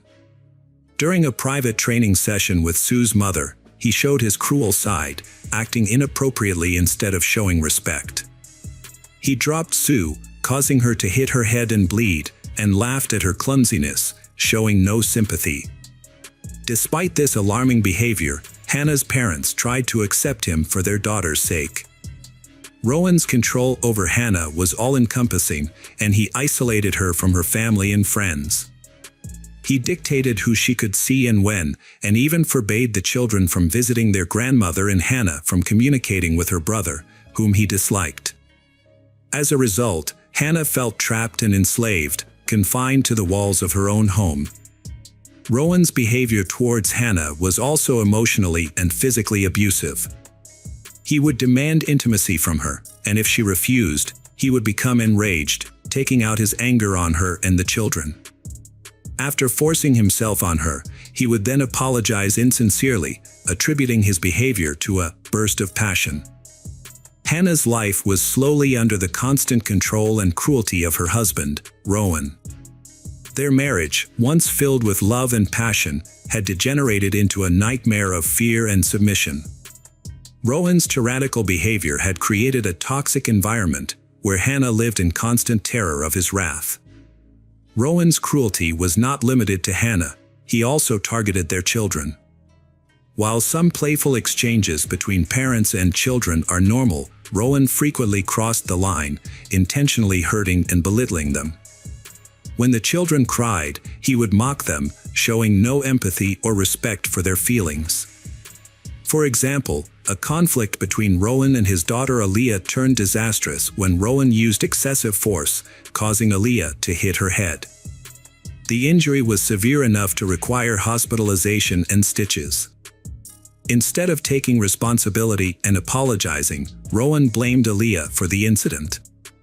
This was not an isolated incident, as Rowan had a history of tormenting his children. As an athlete, he would take ice baths after training, but he would also force his children, including his young son Trey, to sit in icy water, disregarding their tears and pleas for mercy. In the same year, Hannah's life took a drastic turn for the worse. Rowan, who had recently become interested in jiu-jitsu, returned home from a training session one day, still pumped up with adrenaline. Without warning, he physically attacked Hannah, grabbing her throat with a tight grip and uttering terrifying words. Consumed by fear, Hannah didn't immediately recognize that she was experiencing domestic violence. However, this incident was far more frightening than anything she had previously endured. As a result, Hannah made up her mind to leave Rowan at the earliest chance. After reaching out to the police, she provided a detailed account of the horrific experience to the officer. The police officer informed Hannah that forcing an intimate relationship without consent is a form of domestic violence. This conversation was a turning point for Hannah, helping her understand the situation and prompting her to take immediate action. She quickly gathered her children and left for her parents' house, trying to escape the abusive situation. Although their divorce was not yet finalized in November 2019, Hannah made the decision to allow Rowan to spend time with their children. However, she was aware that she had no legal authority to control this arrangement without a court's intervention. Even so, Hannah was still uneasy about leaving the children in Rowan's care. To fix his problem, Rowan was struggling to cope with his emotions and sought help from his church's pastor, Christopher. Christopher was a kind and supportive person who was always willing to listen. However, as Rowan began to open up to him, Christopher noticed some disturbing traits. Rowan had a desire for dominance and control, which he occasionally revealed when his confidence faltered. During one of these moments, Rowan confessed to Christopher that he was aware his actions were wrong and wanted to change, but didn't know how. Rowan's admission was a crucial step towards reform, and Christopher's guidance could have been instrumental in helping him. However, before progress could be made, a shocking event occurred. Hannah and her children were walking down the street when Rowan suddenly appeared out of nowhere, grabbed their daughter Lion, and disappeared. Hannah's life was turned upside down by unbearable anxiety and fear for her daughter Lion's safety. For 2 agonizing days, she had no idea where Lion was, and her distress grew by the minute. Hannah turned to the police, who launched a search and eventually found Lion safe and sound with her father. Although Lion was unharmed, the traumatic experience left a lasting impact on Hannah. The police, recognizing the danger that Hannah and her children faced, urged her to file a police report against her ex and obtain a protection order. However, despite the problems her ex, Rowan, had caused, he still had joint custody of the children, which he used to continue manipulating and abusing Hannah. After a meeting with Rowan, the children were returned to Hannah's parents. However, before leaving, Rowan attempted to humiliate Hannah by displaying pictures of her in her underwear on his car, in plain sight of their children. Hannah, enraged, tried to remove the photos, but Rowan responded violently. He grabbed her shoulder, twisted her arm, and punched her in the face, splitting her lip. The attack was only stopped when Hannah's mother, Sue, intervened. As Rowan drove away, he yelled insults. Hannah, traumatized, immediately reported the incident to the police, as it was a clear violation of the protection order. Unfortunately, the authorities were unable to respond in time, which ultimately led to a tragic outcome. It was a typical morning on February 19, 2020. Hannah grabbed her car keys and left her parents' house to drop off her 3 kids at kindergarten. Hannah and her children got into the car, but before they could leave, Rowan jumped in, causing Hannah to become frightened for their safety. She tried to calm Rowan down, but he was furious and began yelling threats and ordering Hannah to start the car and drive away. Hannah carefully drove off, trying not to escalate the situation. As she turned onto Raven Street, the car stopped. In a desperate and vengeful act, Rowan grabbed a canister of gasoline from under the car seat and drenched Hannah and her children with it. Michael ZCK, who happened to be nearby, witnessed the horrific scene. He said that earlier that morning, he had heard a car pull up outside his house.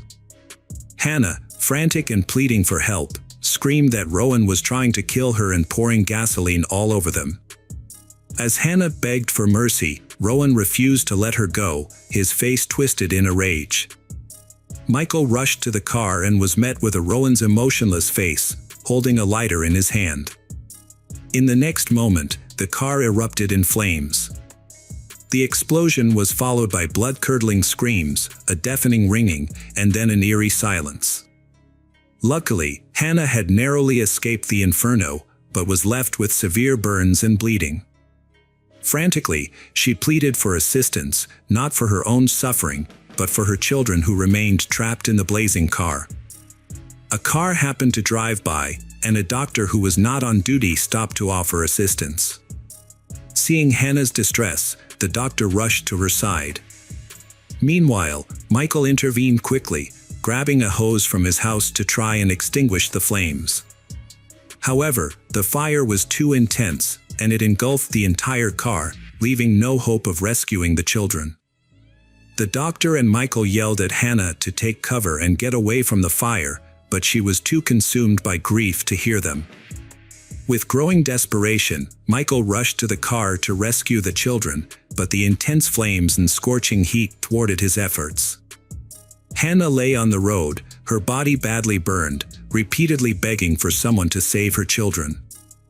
At that moment, no one grasped the full extent of the tragedy. Hannah's body was severely burned, with over 97% of her skin damaged, except for her feet. Despite her excruciating pain, Hannah's thoughts were consumed by her children, who were now left vulnerable and unprotected. Hannah's badly burned body left police doubting her survival chances. Yet, she refused to give up. With fierce determination, she provided a crucial testimony. Police officer Angus Cook carefully recorded every word Hannah spoke as she struggled to recount the events leading up to her tragic situation.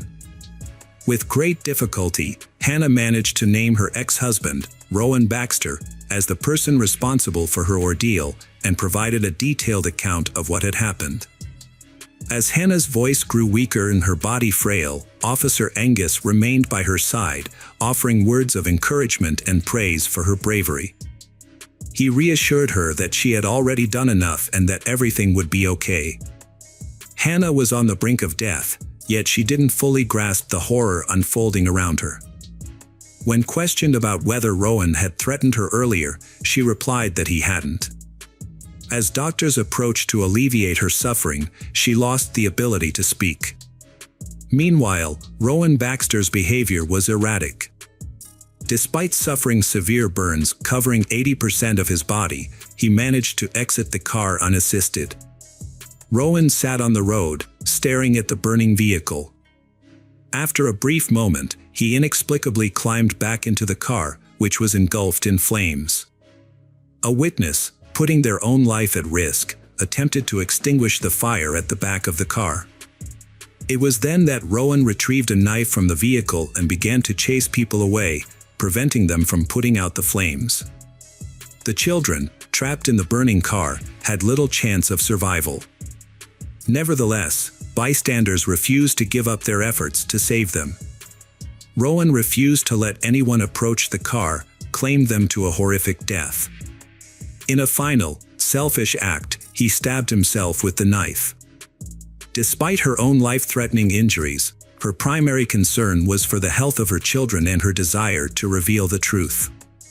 Tragically, Hannah passed away in the hospital on the same day, at the young age of 31. Hannah was a victim of severe domestic violence, which also affected her children. She fought tirelessly to protect her family from their abuser, but sadly, her efforts were ultimately unsuccessful. Throughout her daily struggles, Hannah showed immense courage, standing up for her loved ones despite the numerous challenges she faced.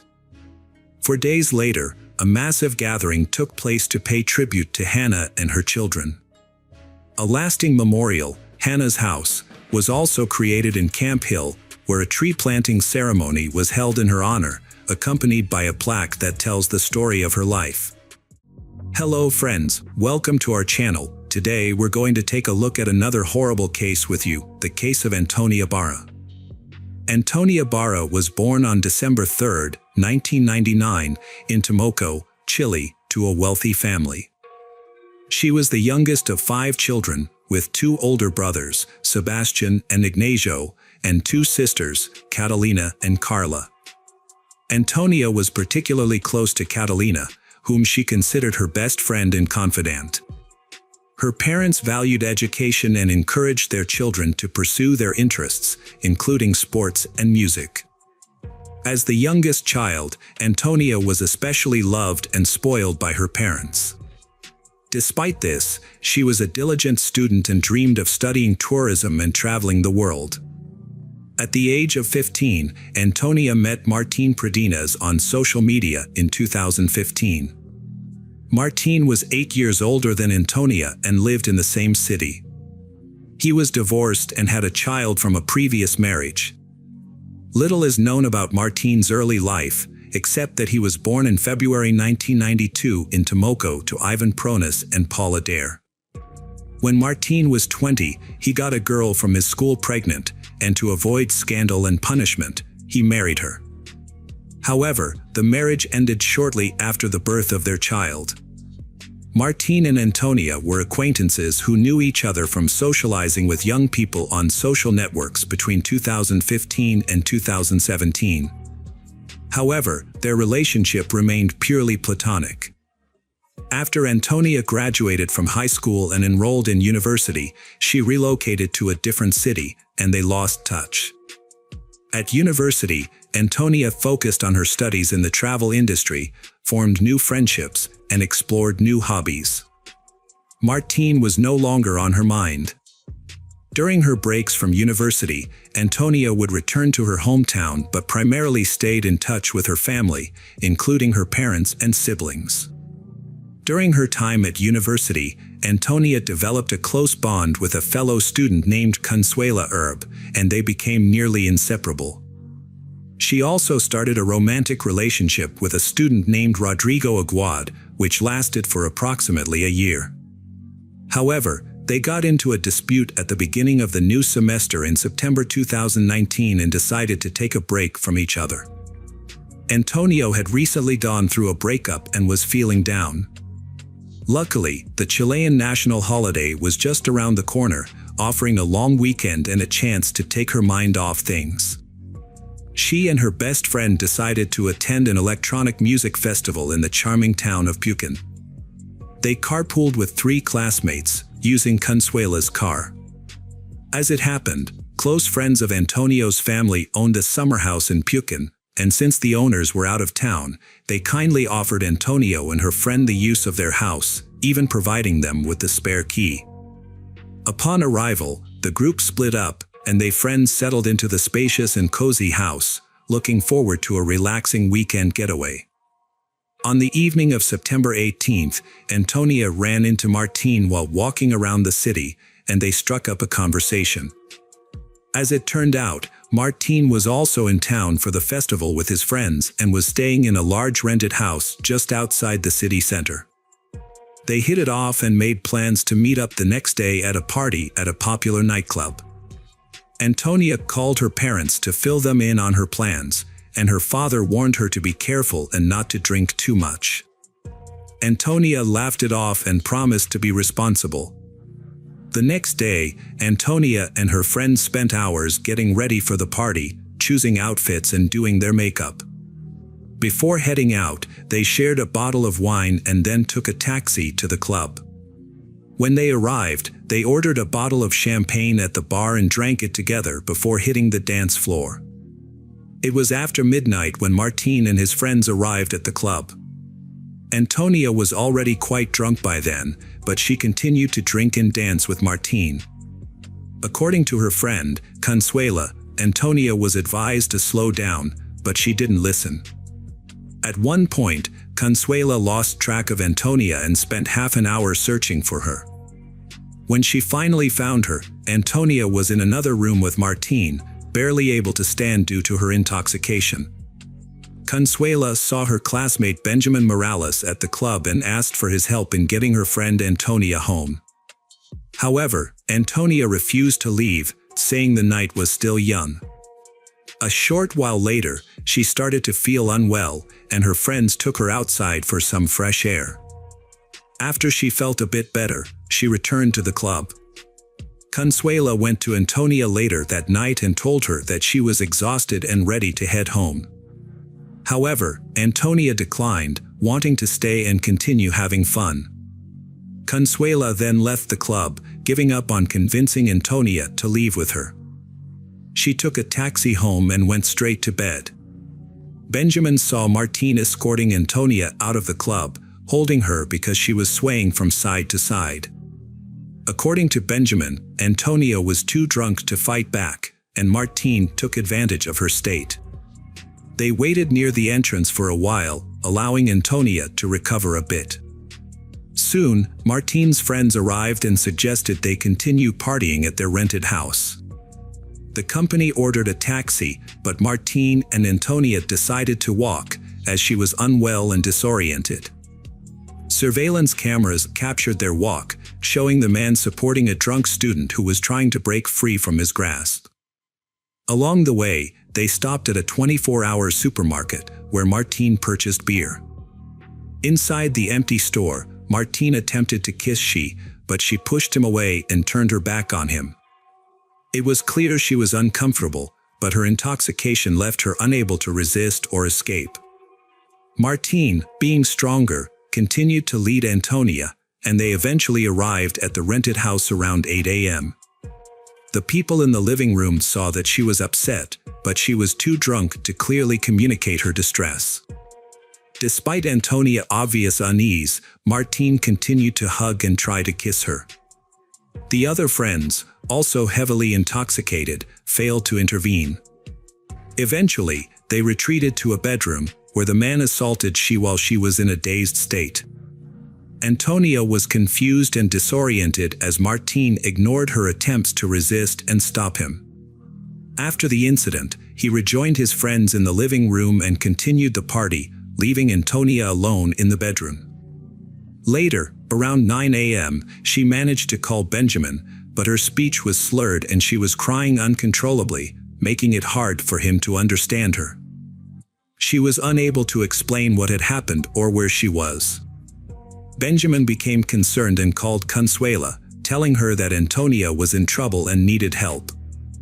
Antonia then called Consuela herself, struggling to communicate, and eventually found out her location, prompting Consuela to go to her aid. When Consuela met Martine at the doorstep, she asked him what had happened, but he just smiled and claimed that everything was consensual. However, when Consuela found her friend, Antonia, in one of the rooms, she was shocked by her condition. Antonia was crying and begged to be taken away from the place as soon as possible. They left shortly after and went home, where Antonia immediately took a shower. Despite her friend's advice to preserve the evidence and report the incident to the police, Antonia insisted that no one should ever find out what had happened. She tried to act normally when she spoke to her parents later that day, hiding her true emotions.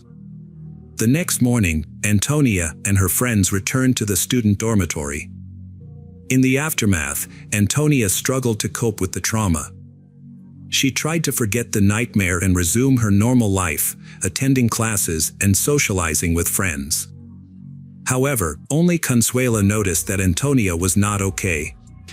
As time passed, Antonia's mental state deteriorated, and she gradually fell into a deep depression. Antonia was traumatized and didn't want to talk to anyone about what had happened to her.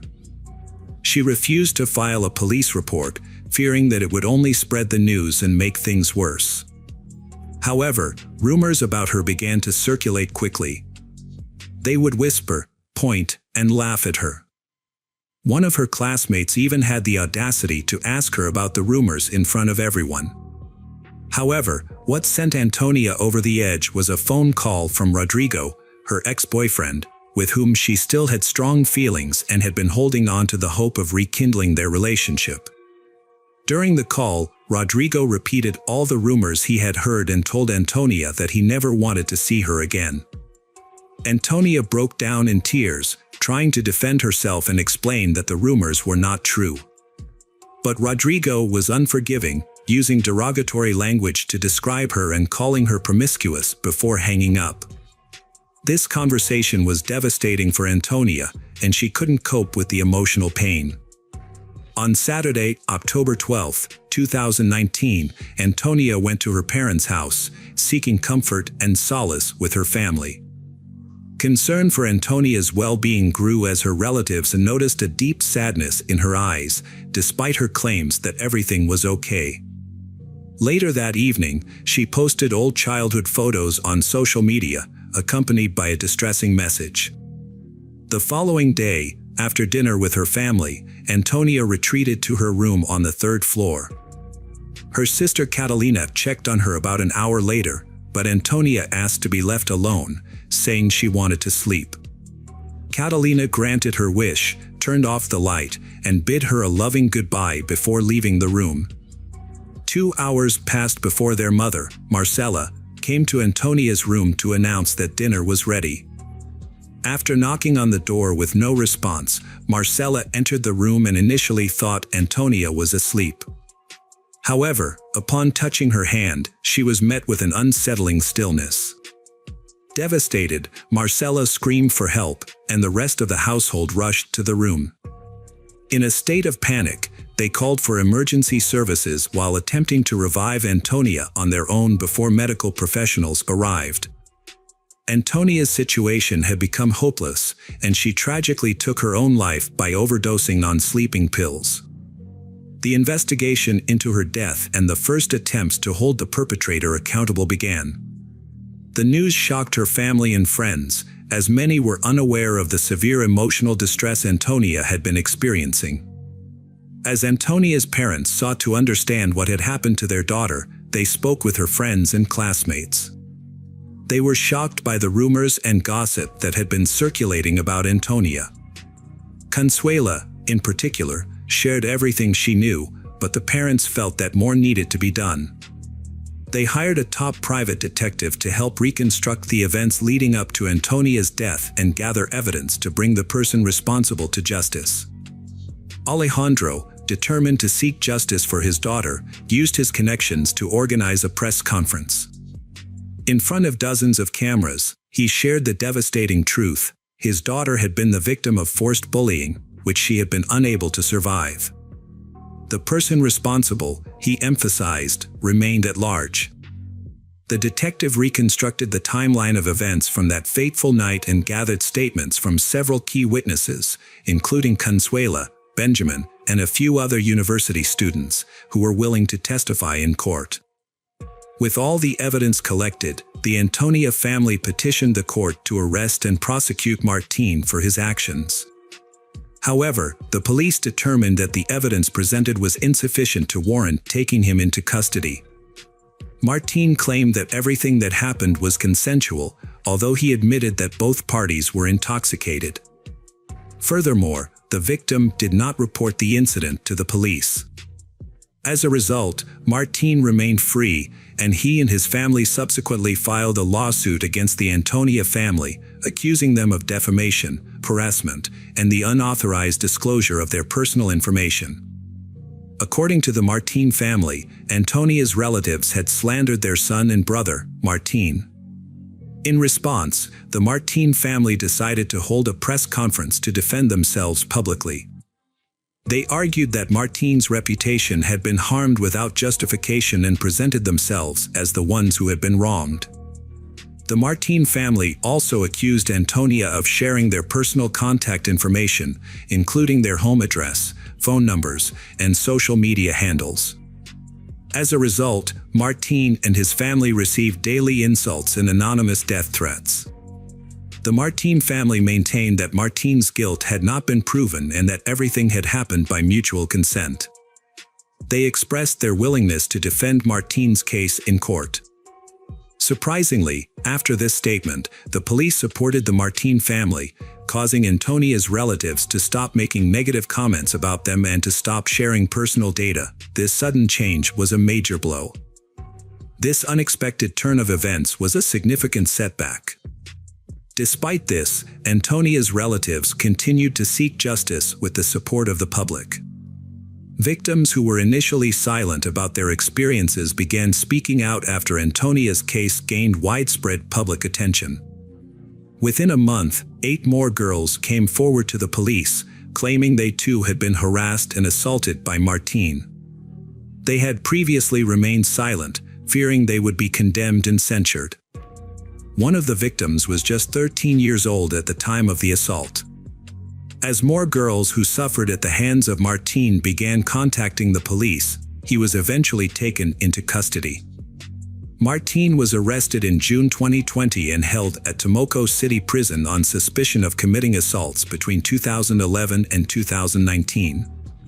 However, Martine was released on his own recognizance less than a month after his lawyer intervened and was allowed to remain free for the duration of the investigation. Furthermore, several lawsuits filed by the injured girls were rejected due to the statute of limitations having expired. There was a high likelihood that many cases would be disregarded. Out of 8 appeals, only 2 were registered by the court. The release of Martine from custody and the rejection of the victim's claims sparked widespread outrage. Protests and rallies erupted nationwide, with thousands demanding justice. In response, the prosecutor's office re-examined the case and pushed for a change in Martine's bail conditions, seeking to return him to custody. Meanwhile, the statute of limitations was lifted for all cases of violence committed by Martine. During his trial in February 2021, his social media messages were revealed, in which he boasted about his actions to friends. It was also discovered that Martine kept a collection of his victims' underwear at home, taken as trophies. This collection included items from victims who had previously reported him to the court, as well as a belonging of Antonia's. On August 26, 2021, Martine was charged with 9 counts of crimes involving sexual misconduct. 3 of the victims were minors when the incidents occurred. The Antonia family appealed to the public to speak out against violence and bring those responsible to justice. The trial began in June 2022, allowing Martine's lawyers sufficient time to prepare. They presented witness statements and surveillance footage showing that Antonia left with the defendant voluntarily and did not attempt to resist him.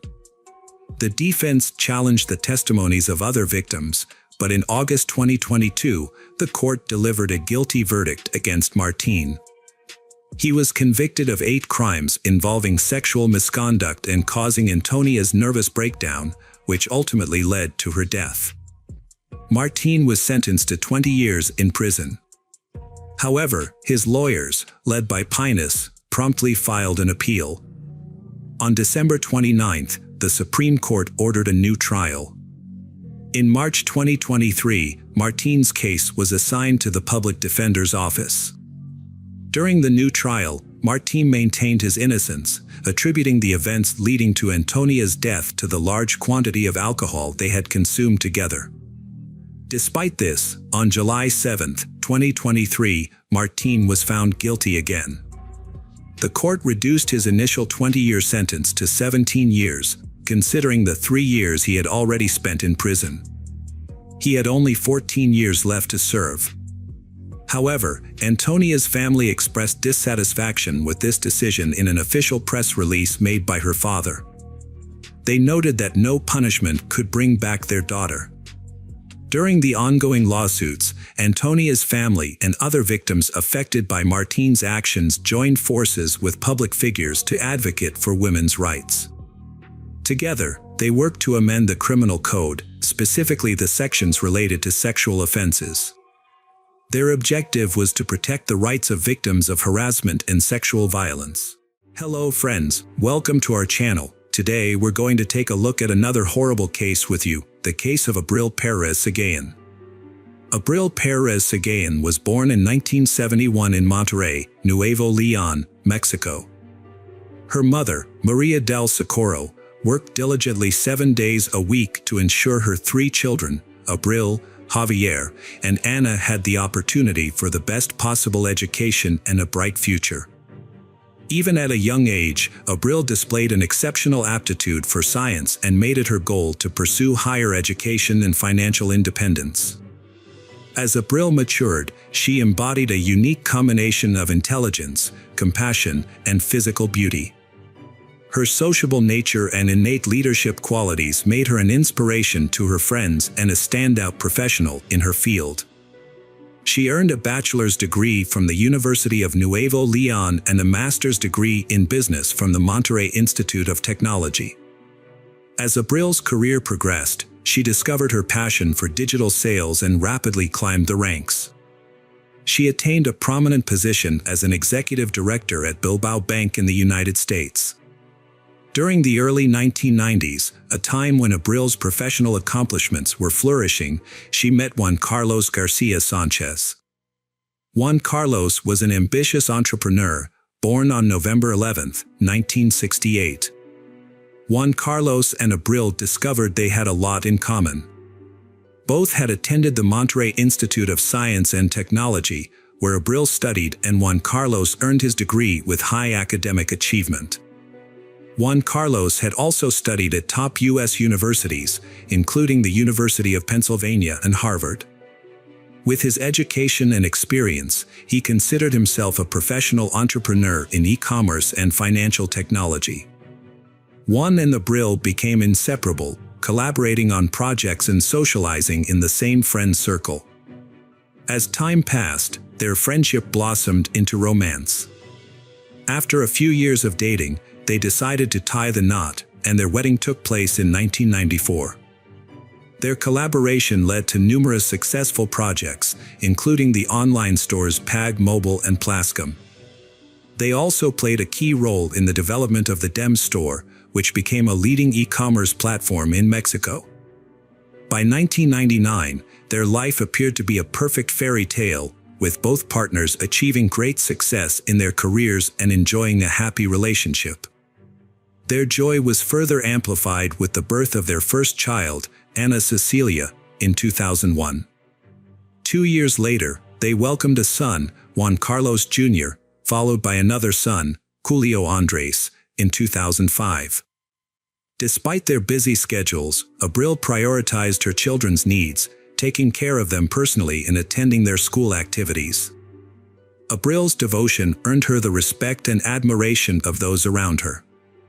Juan Carlos was also a dedicated father, and together they created a seemingly ideal family that many people envied. However, behind the facade, the family was struggling with difficulties, and all members suffered due to Juan's short temper. Juan was a cruel man who frequently lashed out at anyone who crossed his path. His behavior towards his wife, Abril, began with verbal abuse, making her feel uncomfortable and hurt with his insulting words. Over time, the situation worsened, and Juan started using physical violence against Abril, regularly beating her. Abril attempted to conceal the abuse from her friends and family, fearing that she wouldn't be able to provide for their children on her own. She believed that staying with Juan would give their children a better future.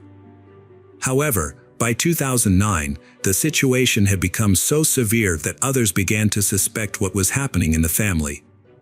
Abril has always kept it a secret from her friends and family, but whenever they asked about a possible divorce, she insisted that she wouldn't leave Juan. By 2014, Juan had reached the pinnacle of his career, becoming a prominent figure in Amazon's retail industry in Mexico. A year later, when Juan became the director of Amazon in Mexico, the family had to relocate to Mexico City. Abril hoped that the change of scenery would resolve their problems, but unfortunately, the abuse continued. Juan Carlos presented himself as a loving husband and father to the public, but behind closed doors, he was abusive and controlling towards his wife, Abril. He would often post on social media about how much he loved her, but in reality, he was constantly accusing her of cheating and even hired a private investigator to gather evidence. Despite his successful career, which included becoming the director of e-commerce at a multinational company, his marriage was deteriorating. The tension between him and Abril became unbearable, and after a trip to Monterrey to celebrate Christmas with her family, she realized she couldn't stay in the marriage any longer. During the trip, Juan's anger boiled over, and he physically attacked Abril, grabbing her by the neck and strangling her. He had received a photo from the private investigator of Abril with a male colleague, which he mistakenly believed was her lover. In reality, the man was just a co-worker. Abril decided not to engage with Juan's accusations and instead filed for divorce on January 4, 2019. They had already separated and planned to inform their children about their impending divorce. However, the situation took a violent turn one early morning. Abril was asleep when she was suddenly struck on the head with a baseball bat by her partner, Juan. Initially disoriented, Abril thought the ceiling had collapsed, but as her vision cleared, she saw Juan standing over her. She attempted to push him away and escape, but he overpowered her, prompting her to scream for help. Their 16-year-old son rushed to his mother's aid, quickly assessing the situation and intervening to prevent Juan from causing further harm. He managed to get Abril away from Juan and escorted her out of the house to seek emergency medical attention for her injuries. After the incident, Juan took to social media to share his side of the story. He made several posts claiming that Abril had been unfaithful, stolen his money, and wasted 26 years of his life. He also alleged that Abril had physically attacked him, stabbing him in the chest with a knife. To support his claims, he attached photos of the knife and what appeared to be bloodstains. One of Juan's friends responded by recording a video asking people to share the information. However, Juan's posts became increasingly bizarre. At one point, he even posted a message claiming that Abril had taken her life, despite being clearly alive. This move remains puzzling to this day. Meanwhile, Abril had been recovering in the hospital. After her discharge, she immediately filed a police report against her husband. The authorities sided with her, granting her custody of their 2 children and ordering Juan to pay 6,000 Mexican pesos, approximately $1,350, in monthly alimony. However, this amount was deemed insufficient to cover the costs of raising their 2 minors. After overcoming her initial fear and financial struggles, Abril began a new chapter in her life, driven by her determination to create a better future for her children. She relocated to Monterrey with her kids, where she attended Juan Carlos' trial and filed for divorce. Reflecting on her traumatic experience and the abuse she suffered, Abril reevaluated her life. She joined a Christian organization that supported families and started working as a divorce counselor. Her ultimate goal was to establish a support system for women who had endured similar abuse, just as she had. As Abril worked towards rebuilding her life, the court proceedings against Juan Carlos continued. 9 months after the attack, Juan was formally charged with attempted murder. The case was then brought to court, where Judge Federico Mask ordered Juan's informal arrest. Consequently, Juan was incarcerated for several weeks. Juan appealed the verdict, and on November 3, 2019, Judge Hector Jimenez reviewed the case. He found the hospital photographs and Abril's testimony, along with that of her son, insufficient to prove Juan's guilt. The judge also believed that if Juan had intended to kill Abril, he would have done so. Additionally, he considered the baseball bat used in the attack to be a blunt object, rather than a deadly weapon. As a result, the charges were downgraded, and the preliminary arrest was cancelled. With only a few hearings remaining, the outcome of the case was uncertain, causing Abril and her loved one significant anxiety and frustration. In a desperate attempt to have her concerns heard, Abril wrote to the judge, expressing her fears for her life and pleading for him to consider the threat Juan posed. However, her letter was ignored. Juan then began a custody battle for their children. Abril was forced to leave Monterrey and travel to Mexico City for the remaining hearings. She also had to subject her children to psychological evaluations, as Juan had claimed in his lawsuit that Abril had manipulated them into rejecting him. A week before a critical court hearing, Abril sat down with her 3 children to express her love and wishes for their future. She encouraged them to chase their dreams and find the strength to forgive their father. This conversation seemed like a farewell, as if Abril sensed that it might be her last opportunity to reassure her children of her love. On November 25, 2019, Abril followed her ex-husband's instructions to avoid potential legal issues that could have led to her separation from her children.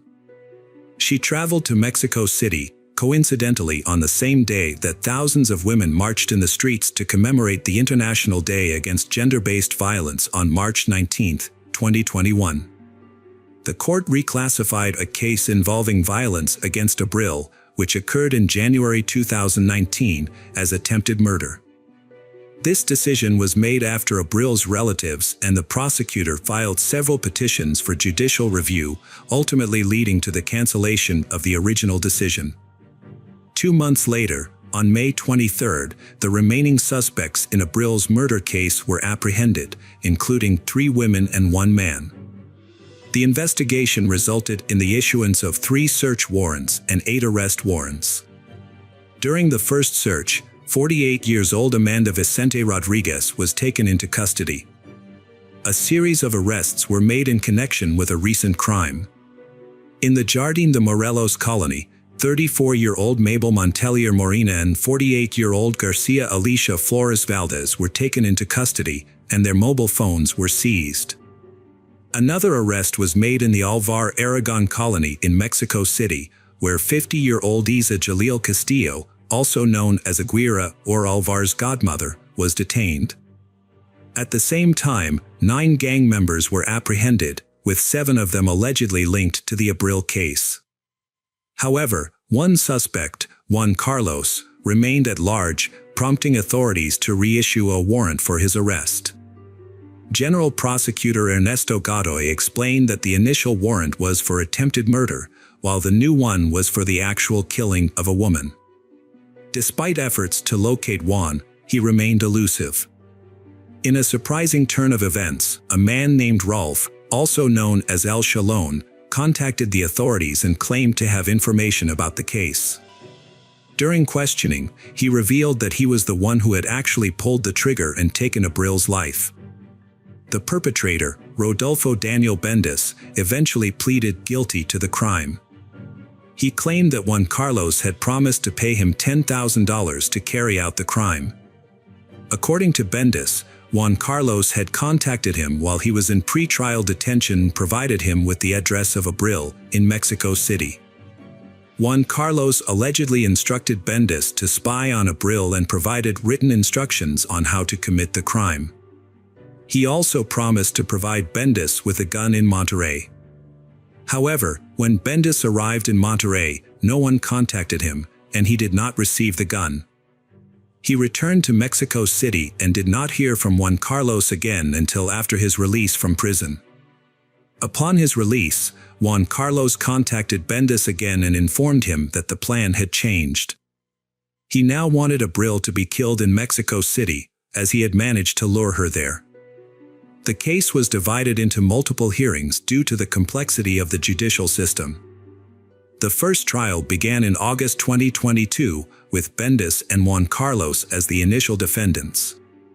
During this trial, the prosecution presented 28 witness statements and 14 pieces of expert evidence. During the recent trial, a key defendant known as El Shung Galán testified about his role in planning and committing the crime of feminicide, for which he had previously pleaded guilty.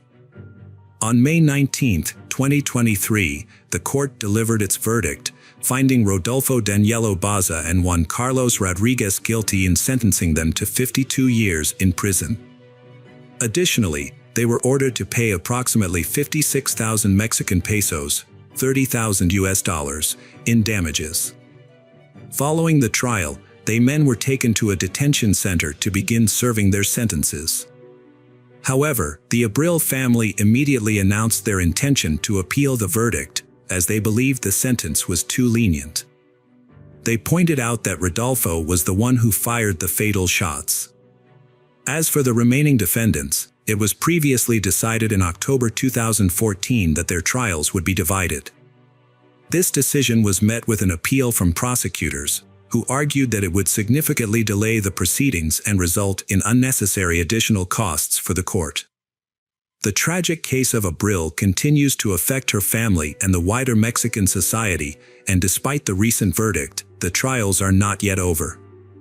After the court hearing, Abril got into a car with her children and their lawyer. She asked the lawyer to drive them to the airport for their flight back to Monterrey. En route, they stopped at an intersection, where a motorcyclist pulled up beside them. The motorcyclist, who was actually a hired assassin, shot Abril multiple times in the head. Luckily, her children, who were seated in the back, escaped serious harm. One child, who was lying down, was grazed by a bullet but suffered only minor injury. Abril was rushed to the hospital, where doctors fought to save her life. Despite their efforts, she succumbed to her injuries 6 hours later. The lawyer immediately contacted Abril's family to inform them of the tragedy. Her brother Javier traveled to Mexico City to handle the aftermath of the incident. The community suspected Juan Carlos of being involved in the crime, but the authorities took a different stance. Since the shooter's identity and motives were unknown, they couldn't classify the case as femicide and make an arrest. Instead, the case was initially treated as a murder, and the police launched an investigation to gather evidence that could potentially prove it was a femicide. Abril's friend took to social media to accuse Juan Carlos, but her account was deleted as a result. Abril's family was fearful that the perpetrator would go unpunished and sought to raise public awareness about the case through social media. The fact that Abril died on a day dedicated to fighting gender-based violence added a deeper significance to her death. The family organized protests and marches to demand justice for Abril. Following Abril's tragic death, social media erupted in outrage as people realized that she had repeatedly expressed her fear of her abuser, only to be ignored by the authorities. Her family and friends held a funeral mass at the Benito Flores Chapel in Monterrey, where dozens gathered to pay their respects and demand justice for Abril. The funeral procession then proceeded to the Pantheon Garden in Los Angeles, where Abril was laid to rest. Her case has sparked widespread attention to the issue of gender-based violence, particularly in cases where judges release men who have attacked women. Abril's ex-husband, Juan Carlos, was released from prison after appealing his sentence, and was able to track Abril down to Mexico City, where he ultimately took her life. In response to Abril's case, the Mexican General Prosecutor's Office has launched an investigation into the judges who allowed Juan Carlos to be released from prison. The judges in question, Carlos Trillo Rodriguez, Federico Mosa Gonzalez, and Hector Jimenez Lopez, are being investigated for their roles in Juan Carlos' release. Additionally, representatives of the party of former Mexican President Andrés Manuel López Obrador are calling for Judge Mosa's removal from office, citing his involvement in a previous controversial case in which he released a doctor who had disrespected a patient in a public hospital. The judge initially declined to charge Juan Carlos with femicide, instead only charging him with sexual violence, after which he was released from custody. During the public outcry surrounding the Abril case, Rafael Guerra, the president of the Supreme Court of Mexico City, suspended all judges involved in the case on November 29. Mexico City's head of government, Claudia Sheinbaum, stated that the government would investigate Abril's death. She also warned that the judges involved in the case could be held accountable for Abril's death if it was proven that Juan Carlos was responsible. Local and international media reported that Juan Carlos was released despite evidence against him. Abril's family established a non-profit organization called The Voice of Abril to provide support to victims of violence, including information, psychological assistance, and legal aid. The public demonstrations sparked by Abril's death prompted the prosecutor's office to reclassify the case against Juan Carlos, seeking to prosecute him for attempted murder, which could result in his imprisonment. After being charged, Juan Carlos took to social media to claim that he wanted justice for the crime against Abril and that the perpetrator should be punished. He also stated that he was willing to cooperate with the police, despite having a troubled marriage with Abril, and he would never have wanted her to meet such a tragic end. However, his post sparked widespread discontent among the community. His 18-year-old daughter, Anna Cecilia, publicly spoke out against her father, accusing him of physically and mentally abusing her, her siblings, and Abril over the years. She shared disturbing photos of Abril's injuries after being attacked with a baseball bat. Anna described her father as a narcissistic sociopath who allegedly bribed his way out of prison. During the ongoing investigation and protests, an arrest warrant was issued for Juan Carlos, but it was not directly related to the Abril case. Instead, it was due to him violating judicial duties. Although he was released on the condition that he would check in with the police station weekly, he failed to do so.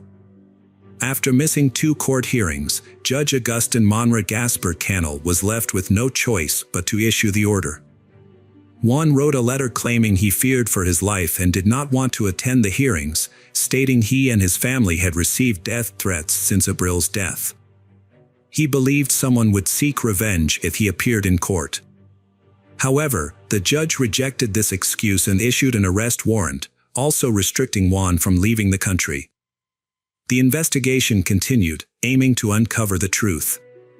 A letter from Juan was discovered, in which he again denied involvement in Abril's death, claiming he never intended to harm her. He described the night of the incident, stating that Abril had initiated a fight, stabbing him in the side, and he had hit her with a bat in self-defense. The letter sparked outrage among those who heard it, with no one believing Juan's account. The investigation has revealed that Juan Carlos is the primary suspect in the case. Further investigation by the police has identified at least 7 other individuals involved in the crime against Abril. This conclusion was reached after reviewing surveillance footage from the area where the events occurred. The footage shows 2 cars following Abril as she left the courthouse. The drivers of these cars were in contact with the perpetrator who fatally shot Abril. After the attack, the perpetrator and their cars fled the scene. Although the identities of the pursuers were not yet known at the time, the investigation suggested that Juan Carlos may have been involved in the crime. According to investigators, Juan Carlos likely met these individuals while he was in prison and paid one of them to protect him. After his associates were released from prison, Juan Carlos was also released. He then paid them to kill Abril. Notably, Juan Carlos was the only one who knew Abril's route to Mexico City, as he had requested to meet her. After the shocking details of the case became public, no law firm was willing to defend the suspect, Juan Carlos. Meanwhile, Abril's loved ones and colleagues cooperated fully with law enforcement, providing any information that could aid in his capture. However, sources from the General Prosecutor's Office soon revealed that Juan Carlos had managed to flee Mexico by crossing the border into the United States. Mexican authorities swiftly alerted Interpol, which launched a global manhunt for Juan Carlos. As a result, he became a wanted man in over 151 countries, with authorities determined to apprehend him at all costs. By the end of January 2024, the case had gone cold, with no new leads or updates. 4 years have passed since Abril's tragic death, yet the true perpetrators remain unpunished. Her children are now living with her family on the outskirts of Mexico City, holding on to the hope that justice will eventually be served. The question on everyone's mind remains, where is Juan Carlos? His capture is still the top priority for the authorities. Abril's family has vowed to continue fighting for justice until Juan Carlos is found and brought to justice.